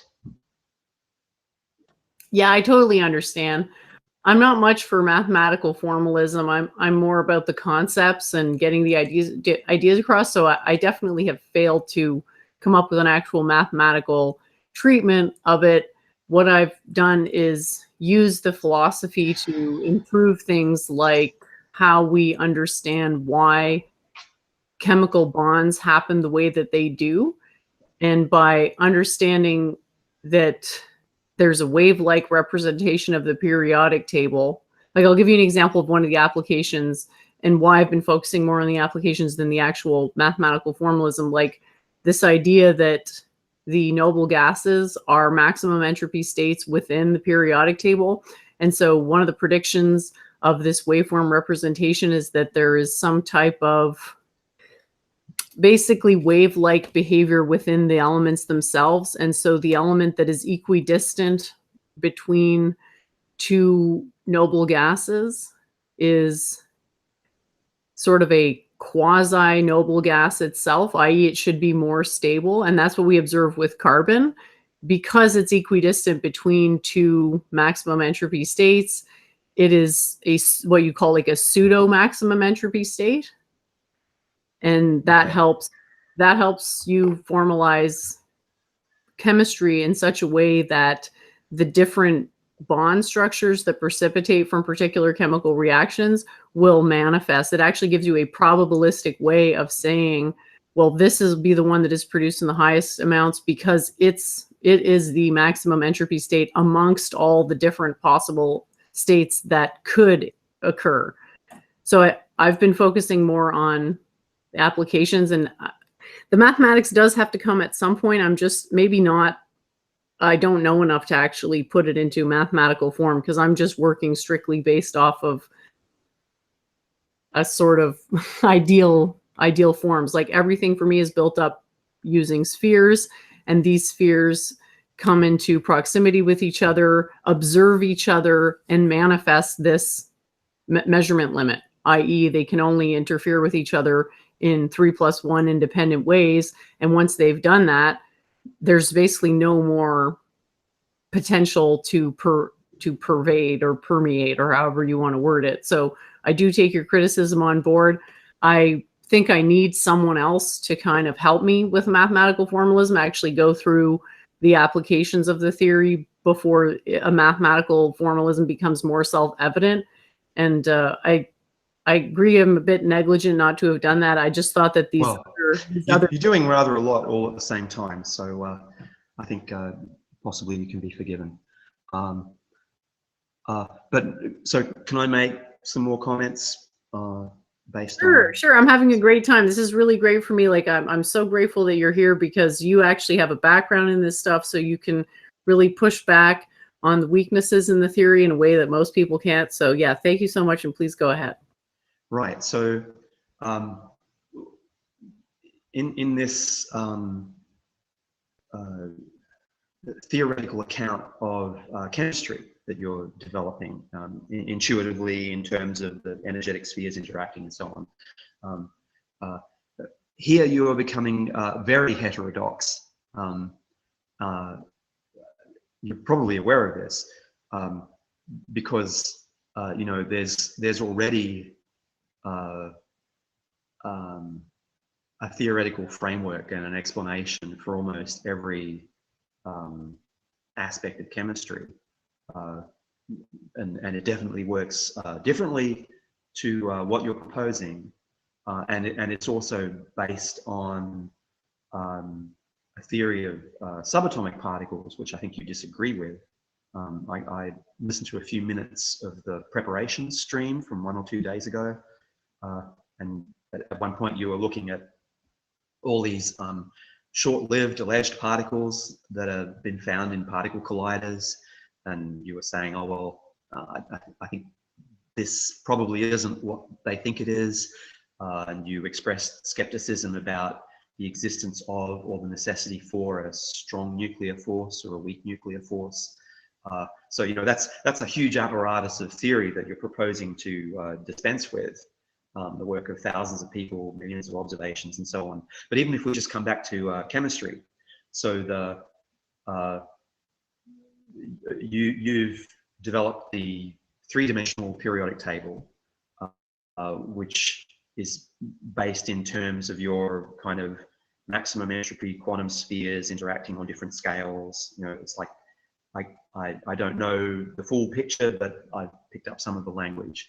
And then in the universities, they teach the two-dimensional periodic table, and they explain the set of types of atom in a quite different way. I mean, it still involves waveforms and so on, but it's different waveforms.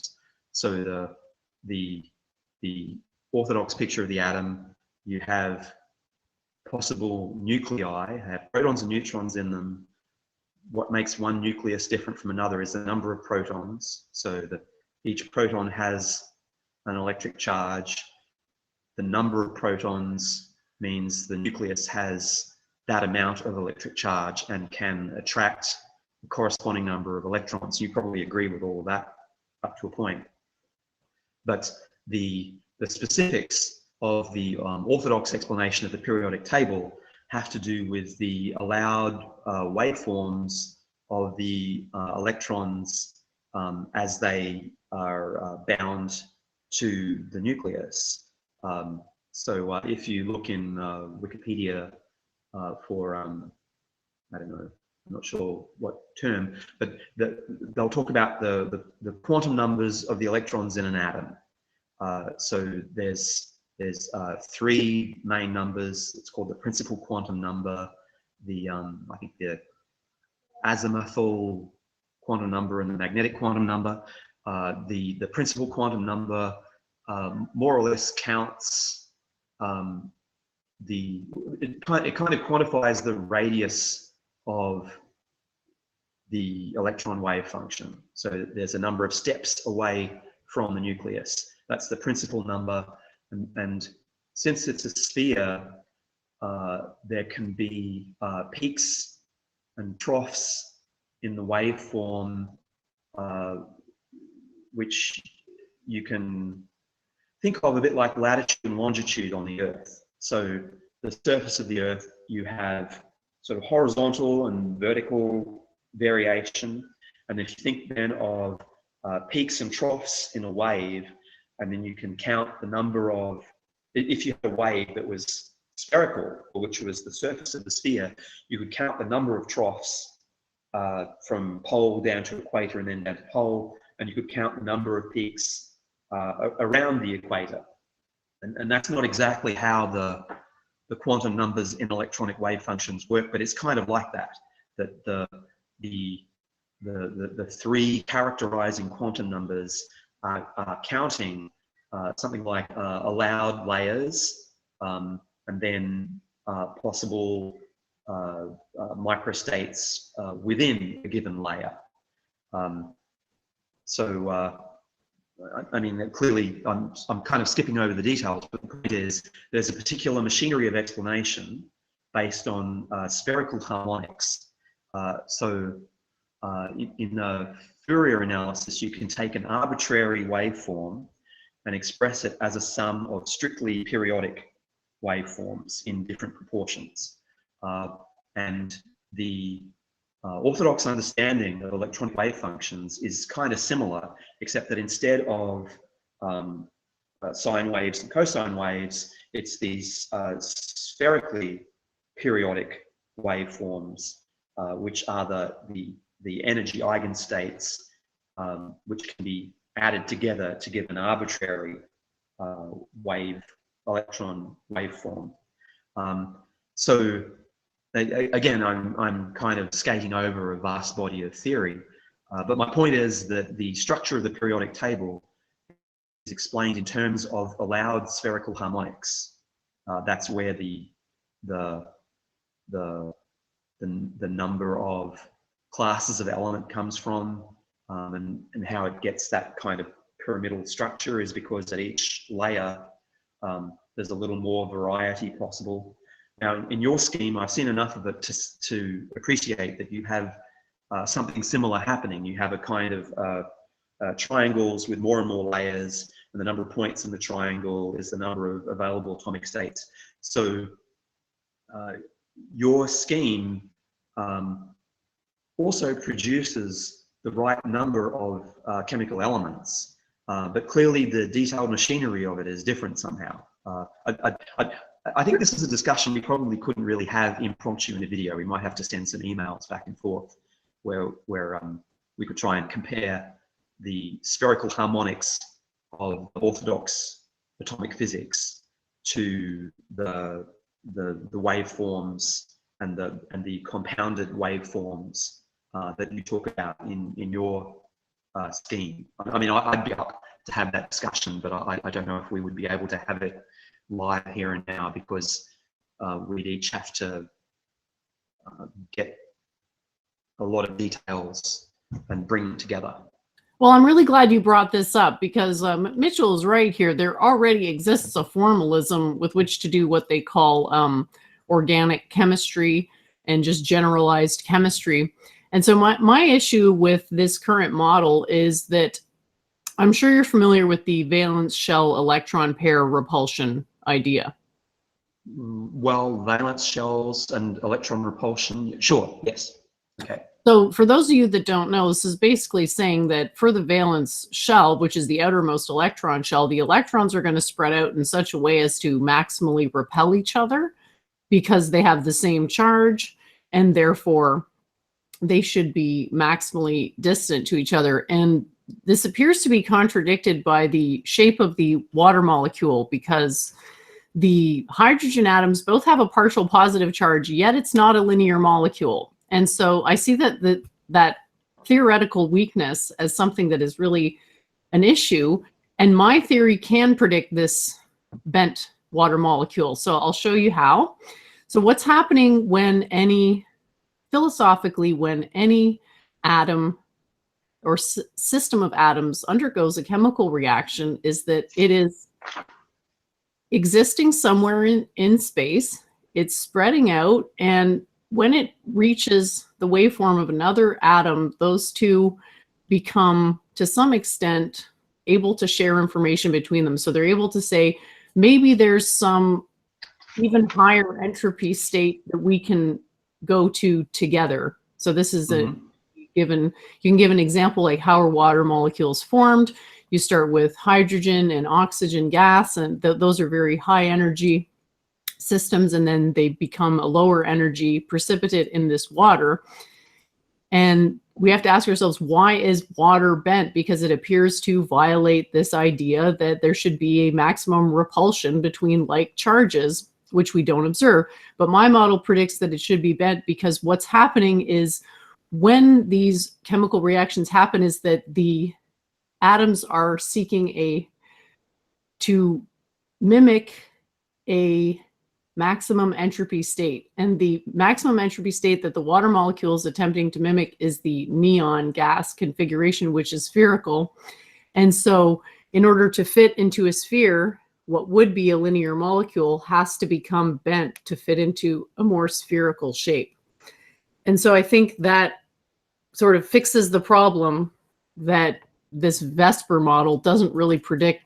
And correct me if I'm wrong, but it would appear to contradict, the bent water molecule would appear to contradict the VSEPR model. Can you explain the amount of bending? So you're kind of saying it hunches up in order to fit into a volume of a particular size. But so a water molecule has there's a specific angle that always shows up. The angle in theory could have been like that, or it could have been like that. You're saying that the hydrogen dioxide is sort of trying to approximate the neon ideal. Does that explain why the angle is that much rather than that much or that much? It doesn't really work that way. It's just basically saying that there's two actions. One action is that the system wants to mimic the configuration of neon, which is a sphere. But we also have to consider the fact that these like-charged hydrogen atoms also repel each other. So what happens in practice is like a combination of this mimicry and this valence shell repulsion idea. Right. So it's basically, I mean, correct me if I'm wrong, but does VSEPR not predict that water molecules should be linear? VSEPR. What is that? Sorry, it's the valence shell electron pair. Oh, it's an acronym, right? I was just shortening it. Sorry. Well, for one thing, the hydrogen atoms that are outlying in the H2O, they contain protons as well as electrons. I mean, that ought to be a factor. And in fact, a proton is much heavier than an electron. So, personally, I don't know what the explanation of the bending of the water molecule is. I think, well, okay, just guessing, it's probably, like, I'm sure it has an orthodox explanation, and it probably has to do with some kind of sort of a second order force having to do with dipoles. So rather than a point charge having a negative and a positive charge, so that could be like the proton is the positive charge, and then the negative charge is the electron that was associated with that proton, which is now shared with the oxygen atom. So the electron is not uniformly distributed around the proton, but rather it's pulled towards the carbon atom. And so that does create a kind of a charged polarity. And there may be some attraction between the hydrogens owing to their polarized nature. So in other words, there's a proton-electron dipole here, there's a proton-electron dipole here, and there may be an electromagnetic force peculiar to dipole-dipole interactions that's responsible for bringing them away from complete linear opposition. And I completely appreciate that explanation, but I think it sort of sheds light onto the fact that some of these models aren't scientific, they're just descriptive. So it's saying, well, this is deviating from what we expect, and we're going to basically explain it away with some potentially correct mechanism. But my concern is that the model itself is not predicting this bent. It's just this bend. It's just saying, it's asserting the valence shell repulsion axiomatically, and then when observations are made that deviate from that, it's sort of just like coming up with things that maybe could explain it, but it doesn't actually predict it as such. Whereas my model, because the way we're treating different molecules is as being essentially imitating or emulating these maximum entropy states, it actually does predict it in the model itself, rather than having to invoke some other explanation that would be very difficult to actually validate that that was actually what was going on. Well, I'm not a quantum chemist, so I would have to Google to get an idea of how rigorously the angle of the water molecule is predicted. I'm sorry, I'm not trying to put you on the spot or anything. No. I've looked this up in detail. I've not managed to find an explanation. I would be very happy to look at any explanations that could be proffered by organic chemists or chemical physicists. I'd love to see them. It's just I'm really working on an actual model that makes predictions, not something that you saw the JF conversation that I had, I think. I sat through it. Do you I mean, remember, a lot of that was a. do you remember the part when we talked about dreams? I remember the dreams were talked about. So what I said was that dreams, I explained how my model predicts dreams and what exactly dreams are and what purpose they. Oh, okay. So Well, you're making a meta point of what it means to have a predictive model. Like you're saying your model of the mind is predictive with respect to dreams, whereas Garipi's model of the mind is not. Something like that. I was saying it's more of a descriptive model, and this is why we always have to keep coming back to philosophy and reminding ourselves that the philosophy of science is predictive models, not descriptive models. And the issue I saw with his description of dreams is that there's no way to really go through that list of possible explanations and decide, well, which one of these is the right one. You're basically rationalizing post hoc what happened. And this isn't a criticism on you. This is just, I think, a culture-wide failure to really do science properly, is always take that step back when you're adding complexity to say, like, am I actually making predictions, or am I just making an explanation that describes it? And it's so complex that we don't really know if that's what's happening, because we have to invoke all these things. This is a fundamental point that everyone listening ought to agree with, the difference between science and rationalization. Science ought to be predictive. And just because you have a model that employs concepts that were articulated by scientists doesn't mean it's a scientific model if it's not actually predicting anything. Well, certainly, there's various ways you can try and refine what it means to be predictive, like falsify or,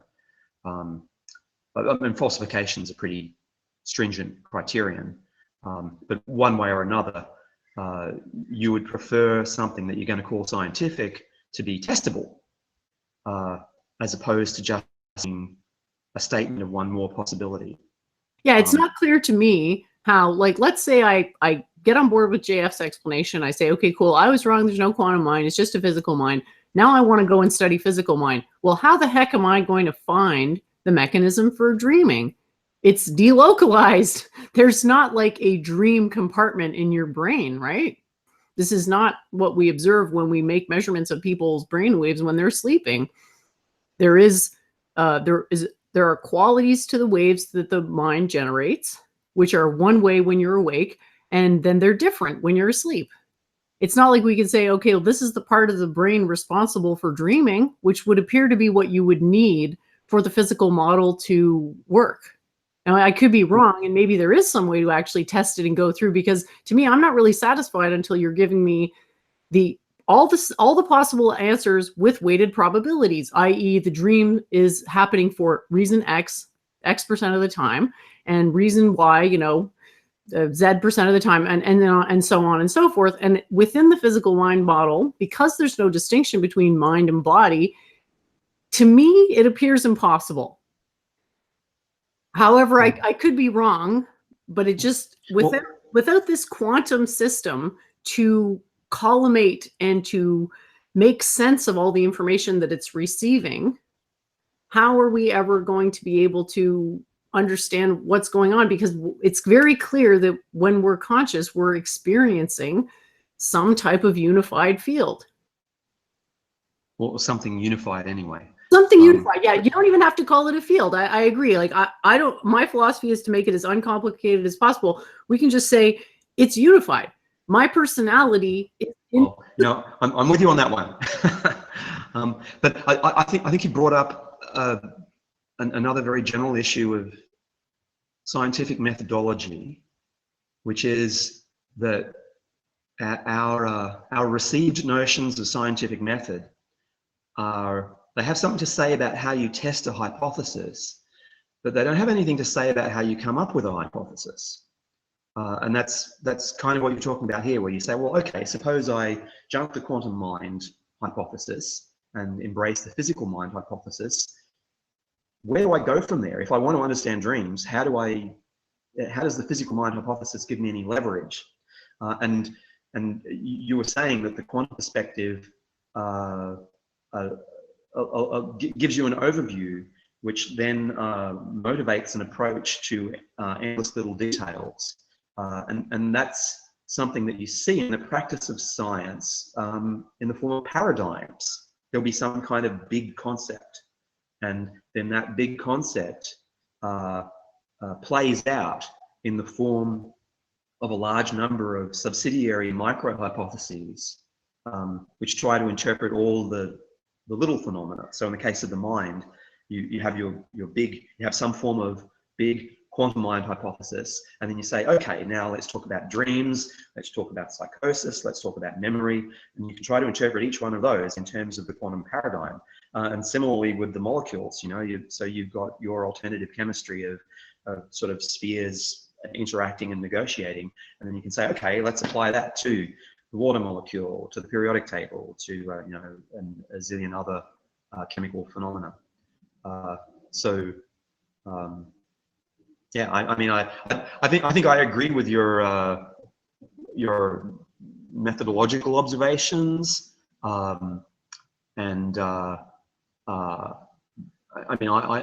personally support a form of quantum mind hypothesis, and for me the phenomenological unity of experience is a very important fact. I think that's the strongest argument I have in favor of the quantum mind, because what we're calling the physical mind hypothesis, the idea that the brain is a pack of neurons that are fundamentally distinct. If you say that a unified experience is somehow inherent to or intrinsic to a multiplicity of physical entities, you have a kind of dualism, because you have one on one side and many things on the other side. And whereas most of our materialists with respect to mind want to say that the mind is the brain, but if the mind is a unity and the brain is not a unity, that can't be the same thing. It's so funny how far they're willing to go, isn't it? It just goes to show you how terrified people are of quantum mechanics. They just really don't want to make that leap, even though to me, it's just, I've been saying this since I was a teenager. The mind's a quantum computer. The mind's, I just keep repeating it because it was harder for me to explain back then because I didn't have all the background, but it's so darn obvious that there is some field that unifies everything in the body, and that's what consciousness is doing. It's making everything essentially work together. So this is really what we're up against right now. We're up against an extremely difficult formalization of physics that may or may not be true, and probably has some massive issues with it philosophically, and a bunch of people who have spent their careers studying what they call the neural correlates of consciousness and kind of assuming or axiomatically asserting that there's no difference between the mind and the brain, when it would appear based on all the observable facts that this is simply impossible. Well, the way I look at it, if what you're looking for is popularity or to be easily understood, then yeah, being a quantum mind theorist is going to be difficult. But you have plenty of fellow travelers. I mean, there are a lot of people who in various ways have embraced the idea. And you do have a lot to work with. It's not like we're facing a blank wall with no idea of how to proceed. I mean, you yourself have come up with a lot of concepts, right? And there are plenty of people with other theories. There's plenty of mathematical tools to sort of have a go. So I think it's it's not a situation where we're just stuck with no way to proceed. If anything, there's a large number of possible ways to proceed. If I think about mathematically formalizing your ideas in particular, I probably am more of a mathematically experienced person than you are. So I can see all kinds of avenues whereby you could take the intuition of expanding spheres interacting and becoming entangled, etc. There's a bunch of different ways you could try and turn that into a rigorous equation. And you know, if I was being your personal mathematical consultant, the question would just be like, well, you know, I would have to take a particular approach and present it to you and say, well, and then we would explore together, do you think this is really, does this capture your intuition? Is this codifying the idea that you have, or is it wrong in some way? Is it not true to your idea, I mean? Well, I think you, as my mathematical consultant, would be the best news that I've had all year. Well, and having considered this problem a bit myself, and I know calculus is really powerful as a language. I've taken many courses in it. I have a lot of respect for calculus, but the main issue that I'm seeing to go about it, to try to formalize it with differential equations, is that the hydrogen and helium are distinct microstates. There's no transition between them. And so you'd need some type of way of modeling it where you could kind of account for these stepwise transitions of quantum mechanics. Because there's continuous deformation between hydrogen and helium, and that is how we're looking at it. We're looking at it as a holistic thing, as in all of these maximum entropy states exist.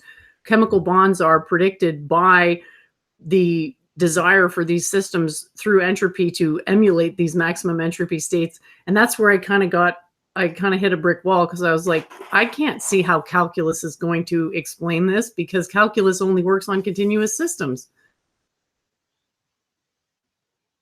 Well, mathematics is very broad. There's a lot of possibilities. There was an extremely famous mathematician who died earlier this year, Sir Michael Atiyah, who in the last few years came up with a very heterodox geometric model of atoms using sort of, I guess you could say, hypersurfaces defined by an equation. So in the same way that in Cartesian coordinates, a circle of radius r corresponds to the equation x squared plus y squared equals r squared. So the set of all x, y points that satisfy that equation trace out a circle. And in the same way, far more complicated forms will also have some kind of XYZ equation that is valid only for those points that trace out the shape that you're interested in. So he was doing a kind of there's a paper I don't know if we can find it right away, but I'll type the name in here where you can see it. You can look for this. I mean, this is just a kind of a proof of concept of exotic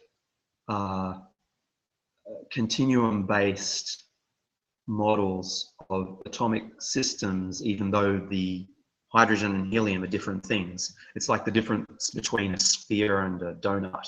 You know, a sphere is a continuous object, a donut is another continuous object. So you're using continuity in both cases, but nonetheless, there's a discontinuity in compared forms. So Atiyah's geometric, yeah, there it is. Unfortunately, I don't think you'll find pictures. It's all just kind algebra. But I mean, this is the closest thing that I've seen to what you talk about. I mean, and it's not actually very much like what you talk about at all. But I think if you could have your dream and have like a sort of a high credibility, elaborate, sophisticated mathematical formalism underpin your intuitive picture of things, I think you would want something like what Atiyah has in that paper. Well, thanks very much for the suggestion. I'll definitely have a look at it. Is it the first link here? Geometric? Yeah. Well, it's a series of papers, and that's one of them. Okay, great. Yeah, I'd love to look at this. Yeah, unfortunately, he's dead though. He died in January, I think. There you go. So, I mean, it's what he was writing. It's kind of as weird as your stuff is weird from the point of view of someone who's used to like the ordinary approach. And Atiyah there worked with the most advanced and respected physicists in the world. You know, they all tended to think that he got dotty towards the end. But I guess what I'm saying here is that in physics and in mathematics, things often have unexpected alternative descriptions. And Atiyah, being a very knowledgeable mathematician, was able to imagine that these complex geometries that he was describing provided a valid alternative description of something as basic as an atom, something which everyone thought was already completely understood, and there's really only one way to look at it. All of that said, I mean, let it not be a mystery. I'm still fundamentally skeptical about your theory, but I think it's interesting enough to, you know, have a go at it and try and bring more of its implications into the light. I do think that, well, I mean, one basic difference between us is that I take seriously the work on subatomic physics that has already been done. The notions of quarks, weak force, the strong force. I think that's valid. I don't really see that in your system. I mean, in a sense, your system, it's kind of a hypothesis or a gamble that those things aren't necessary, that to the extent that they're real, they're kind of sort of a secondary effect of purely electromagnetism and gravity.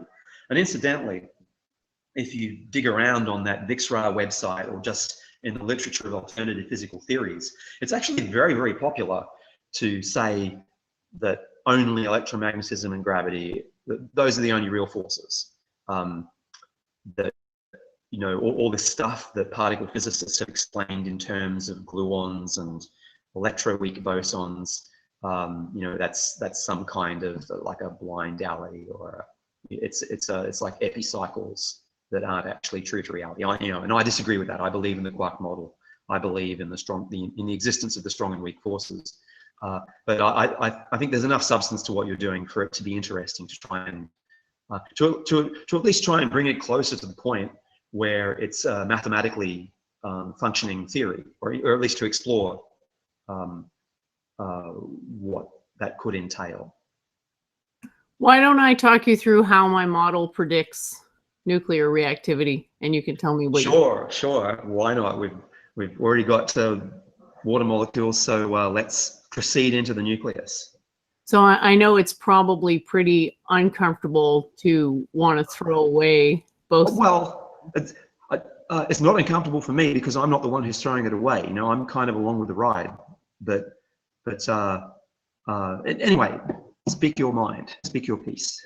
I'm just trying to find the diagram where I had illustrated it because I think it'll be very helpful. I'm having trouble finding it right now. Can you just talk for a few minutes and I'm going to quickly look it up? Sorry. Anything I should talk about? Well, you've gotten to a lot of the important points. You've been very patient with my explanations, and I really appreciate that. I know that what I'm presenting is extremely different from how other people have understood the phenomenon of physics. So I really appreciate how open-minded you are. Although actually, when you emphasize spheres and expanding spheres, I can't point to a particular heterodox physicist and say that's like that person. But there are a lot of people out there who, well, in terms of relatively a lot compared to no one. There are probably hundreds of people who have tried to explain atomic and subatomic physics in terms of geometries and especially spheres. I mean, one thing that's coming to mind is Buckminster Fuller. Buckminster Fuller, I'm sure you've heard of Buckminster Fuller. He's very famous as an inventor and also as a kind of a philosopher of nature. And so he's famous for inventing the geodesic sphere, which kind of resembles like half a football. It's all these hexagons and pentagons that are joined together and it curves around. I'm pretty sure that he entertained the idea that maybe subatomic particles could be understood in terms of lattices. If you think of a lattice, like a bunch of things, triangles, pyramids all joined together, you can always turn that into a bunch of spheres of different sizes by replacing each join point with a sphere. So instead of a triangle, you have 3 spheres that are touching at their surfaces. There's plenty of scope for spheres, at least in interactions among spheres, to define a kind of physics. Anyway, is this the diagram you were looking for? Yes, it is. So I'm going to attempt to predict the phenomenon of nuclear reactivity using only what we can establish as true, which is the force of gravity and the force of electricity. So if we consider the atomic nucleus, which is where these nuclear decays are happening, the way that my model explains that is, again, through the spheres, that each of the individual protons and neutrons represents a spherical potential form that is oscillating. So the way that we look at that is that its energy is sort of spread out throughout the sphere, but it has an area or a region where it may be more concentrated in its probability.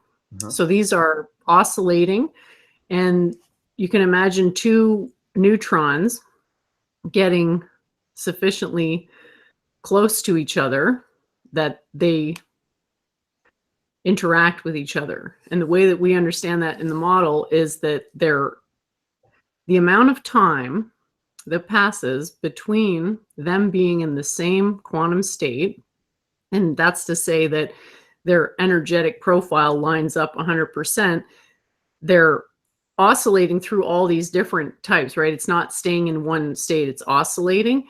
And through the oscillation, if a very small amount of time passes when 2 quantum forms or 2 neutrons are in the same quantum state, you'll trigger the uncertainty relation because there's a very small amount of time between them being in the same quantum state, which gives us the canonical conjugate, which is energy, and therefore the amount of energy separating the 2 waveforms must be large. And the way that this energy is released is through decay. And that's why the diagram has T min and T max on it, because I think I actually have a better diagram somewhere where it's actually labeling all the different types of, oh, sorry, I'm a bit disorganized. I should have had this ready to go sooner. I have a better diagram where it lists all the different, oh, here we go, fission modes. Here we go. I'll just load that one. Yeah, so we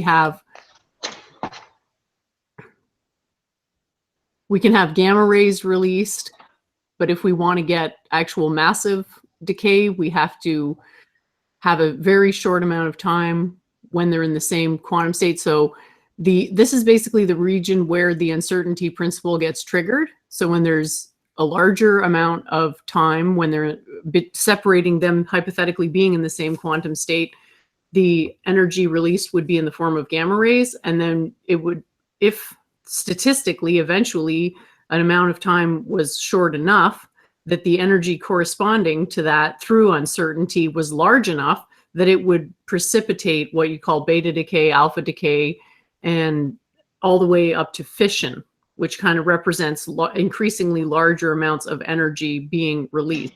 So that's basically how my model predicts nuclear reactivity. and it does away with the necessity for the strong and weak nuclear force. And I guess the reason I didn't want to use them is because there doesn't appear to be any direct evidence for them existing, that they're just sort of rationalizing what's happened, because on the one hand, you have things that are bound together that really macroscopically shouldn't be, because they have so many similar charges in such close proximity to each other. So why are they all sticking together, right? My model explains that by saying basically the majority of the binding is happening because protons have opposite charge as electrons. And so we understand the atom as a nested set of spheres that more or less don't touch each other.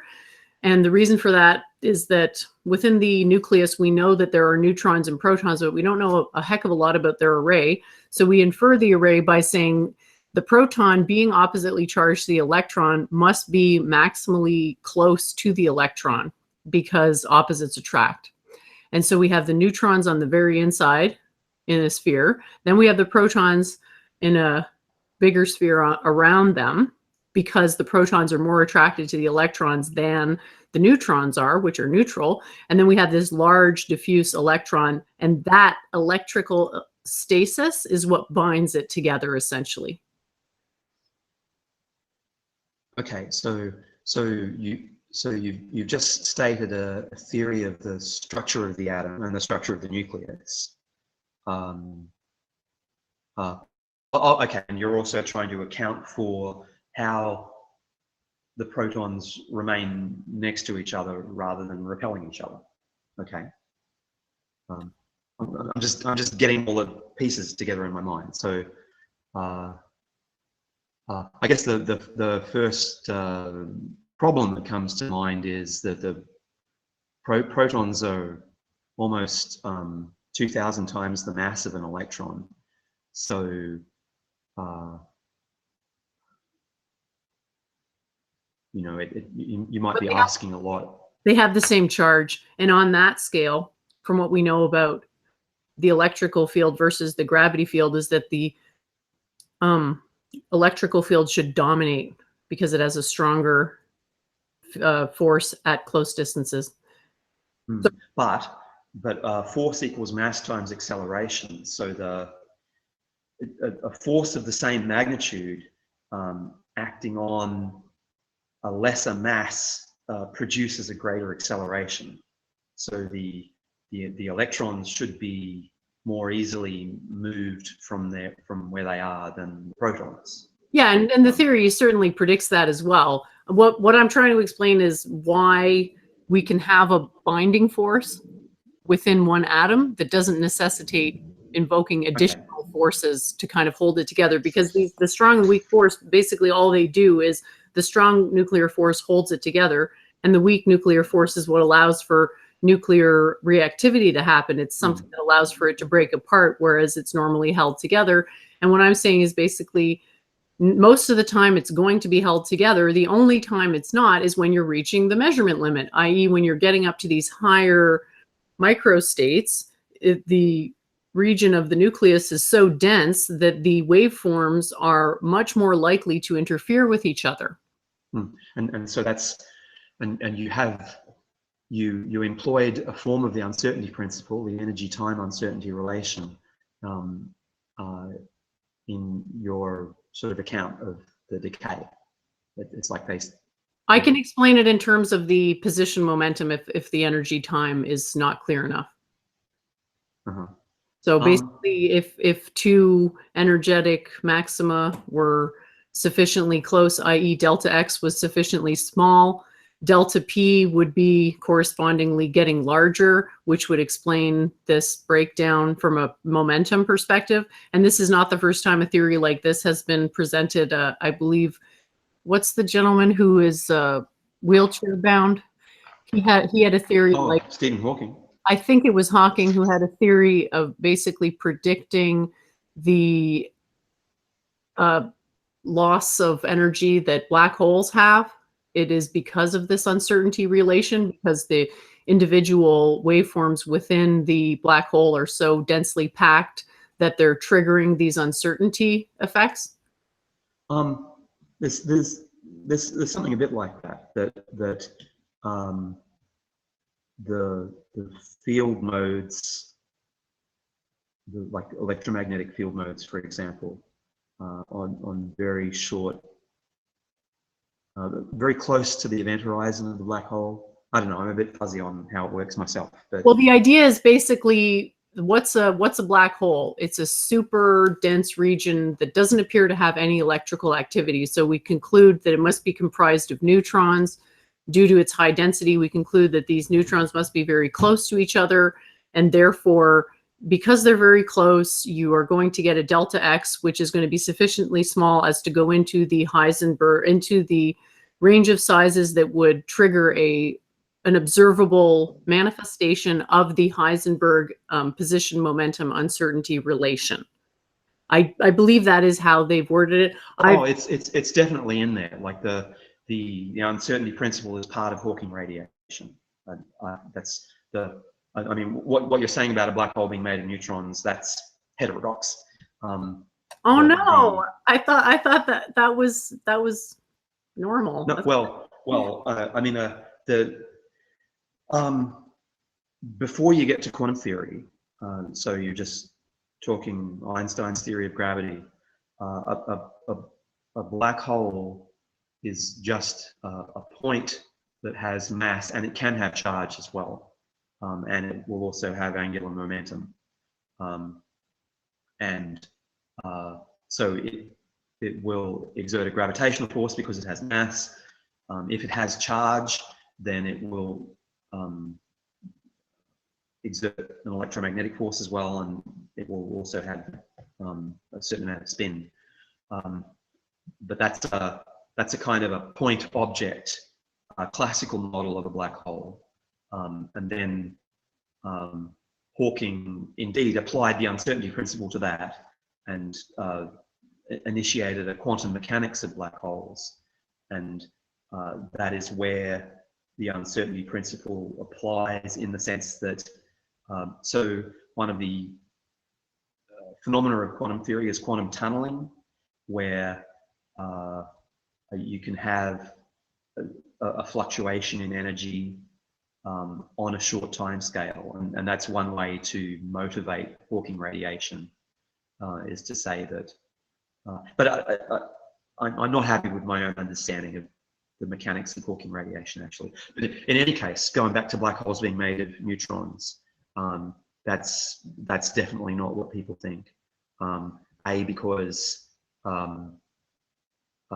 there is no theory of what the black hole is. There is no universally accepted theory of what a black hole is made of, and B, because a black hole can have a charge.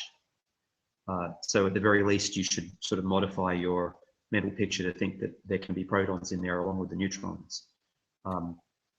Sure, and my model allows for the formation. Basically, my model doesn't really differ from the extant model in that it is possible, based on different arrays, to spontaneously, like depending on what the physical array is, you can spontaneously get a neutron from a proton and electron, as well as a proton and electron from a neutron. It's just all down to density. So when you're in a hyperdense region, the electron can't really exist because it's not that dense.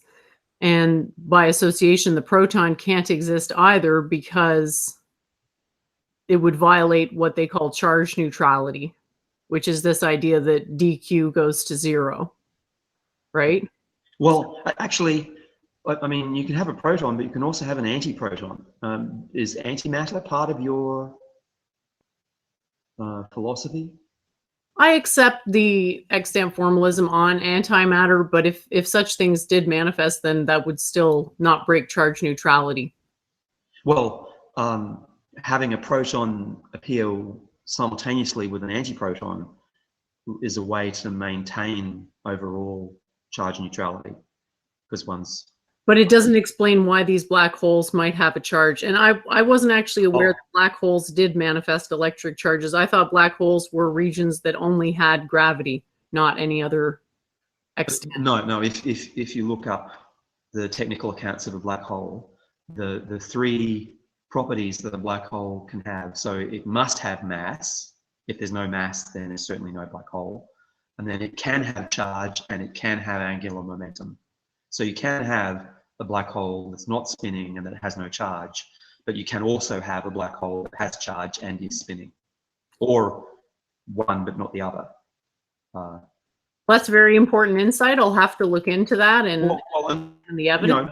By the way, when I say you can have a black hole that has these properties, I mean, empirically, we don't know that. It's just that is allowed within the standard theories. Well, we might have to update those standard theories in light of new evidence. And yeah, I know I'm probably trying to do too much all at once here. I really want to help move things forward sociologically. And I see this barrier to entry into quantum mechanics as something that's holding a lot of people back philosophically, because they really want those answers. And I don't think you're going to find the answers, meaningful answers, i.e. models that make predictions with specificity outside of the domain of quantum mechanics. So I really thank you so much from the bottom of my heart to be willing to come on and just entertain the ideas in the first place. I think most people in physics, they're not really willing to do that. They look at people like me as kooks, but I have the same physics background as everyone else. I've just taken a different approach where I want to have the model that has the least number of axioms, basically. Well, and so you clearly have, the mind of a physicist, or, a lot of the practices and habits and methods and concepts. As you say, it's just that you put them together in a different way. And so I think, I think orthodoxy can justly criticize you for kind of discounting subatomic particle physics. I mean, I don't know if I need to say it again, but I think that stuff is very robust. Even though there's a lot of ad hoc stuff. Incidentally, we were talking about the quality of the existing explanations of why the water molecule is bent. So I did look that up because it was not a topic that I already knew about. And there's a Wikipedia page, Chemical Bonding of H2O. And it says, despite being a really simple molecule, its chemical bonding scheme is very complex, as many of its properties cannot be explained by one unified bonding model. Uh-oh. Now, I have much more faith in the correctness of the orthodox paradigm here, but it's true that if I'm to judge by Wikipedia, the attempt to explain the features of H2O does require a big kind of patchwork, a mixture of principles. Like an example of a truly first principles explanation of why water molecule is bent, it would take some utterly basic equation, so since we're talking about nuclei and electrons and electromagnetism, to be very specific, the fundamental equation you might want to use, but the article is called Chemical Bonding of H2O, if you want to find that specific article. But the basic equation you would use quantum electrodynamics, which is the quantum field theory of electromagnetism. So you would have quantum electrodynamics along with electrons and nuclei, and you would model the nuclei simply as charged point particles of a certain mass. So in other words, you wouldn't concern yourself with protons and neutrons. You just say there's the hydrogen nucleus, there's the oxygen nucleus, and then we would study the quantum electrodynamics of how they interact with electrons. And there's even a particular approximation called the Born-Oppenheimer approximation, which ought to be the one that's appropriate. So if indeed it is not possible to derive the bend in H2O from that, and even the angle of the bend, if that can't currently be derived from that first principles starting point that I described, then that really is a kind of a deficiency in, or it's a gap that still exists. I just want to make sure that I've got the right Wikipedia article here. Oh, well, the one I'm looking at is called Chemical Bonding of H2O. Okay. I will pull that one up so that people can follow along. Sorry, I'm having trouble seeing it. Can you?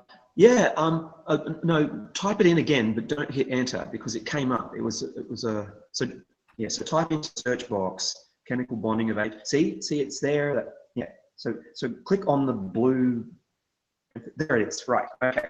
So there's the paragraph. Just in the first paragraph of that article was,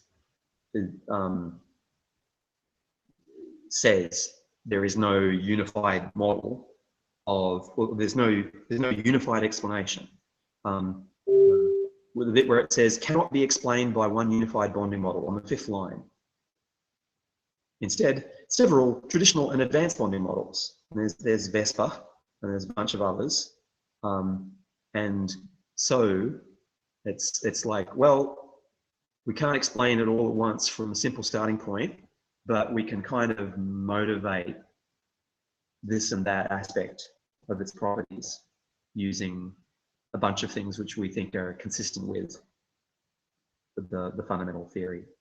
Yeah, and this is where it's the extant model is a bit of an issue for me because water, as you know, is basically foundational to most of the chemical reactions that happen, like with this idea of pH and things like this. Most reactions happen in an aqueous solution. So if we don't even know why water bonds, like water has this shape, it appears to be quite a big problem in the model. And now what it appears that they've done is they've been able to convince themselves that the water molecule is bent. They haven't been able to convince themselves of why, so they're just sort of employing a patchwork of rationalizations. And then we're back to the question of, is this really science or is this just a descriptive model? Well, can I say, incidentally, it's funny that one of the explanations is Bent's rule. Presumably there was a person called Bent whose rule helps to explain why a molecule is bent. If you look at that paragraph again, yeah, there's some guy called Henry Bent. That's destiny. That's quantum destiny right there. Yes, the synchronicity in the form of quantum resonance between names and lives. You know, the hidden orchestration of human affairs by the puns of the collective subconscious. Yeah, that's awesome. Well, we'll definitely have to have a deeper look into this water molecule question because maybe if we can parse that a little bit better. Yeah, it could be a good case study. And what I'll do, and if you're willing to come on again sometime in the future, that would be wonderful. I will go through a few derivations of how my model would treat particular chemical reactions. I've started a little bit to look at sulfur and why sulfur bonds the way that it does and explaining that through my model. So maybe you can come on sometime in the future and I can talk you through how that works and you can help the audience understand where that where that's a little bit distinct from the existing model, and we maybe talk about that model a little, see what its strengths are. Because I didn't take any organic chemistry in university. I started a course, but I found I didn't really like the direction it was going because I just found the models to be overly complex. So I gave up on it, but I do have some background in chemistry, just not at the organic chemistry level. So I think it's super exciting. I'm really interested in this stuff, like going through the different micro states. And I'm really glad to have found someone, or rather someone found me that has some appreciation for this stuff because it's really cool just to know like exactly what's going on, isn't it? Yes, reality is a remarkable thing. Yeah. So if we've covered all the subjects of your choosing, we can wrap it up. But maybe leave the door open for future conversation. And yeah, certainly. I'm sure I'll send you an email at some point once I've kind of digested some of what you've said today. Awesome. Well, thank you so much for being willing to come on. I know it can be a bit of a tough crowd. I think the audience was pretty good today. I didn't see too many rude comments or people getting railed. Yeah, I didn't have YouTube open, so I am happily oblivious to what the Peanut Gallery has been saying and doing. Yeah, guys, be nice to Mitchell so he comes back. And we can... Oh, look, I don't mind if they're harsh to me, because, you know, it's like whatever. I'm interested in the strange phenomenon of you know, this person who has come up with. I mean, you know, it's like, okay, I know a lot more about the orthodox physics, but I was never original enough as to devise my own theory of chemistry. So I kind of respect that, even though I you know, just between you and me, I think it's kind of doomed in the long run, because I do believe in the correctness of orthodoxy up to a point. I'm not saying orthodoxy has no utility. I'm not trying to throw away the entirety of orthodoxy. But you are, you know, no strong force, no weak force, blah, blah, blah.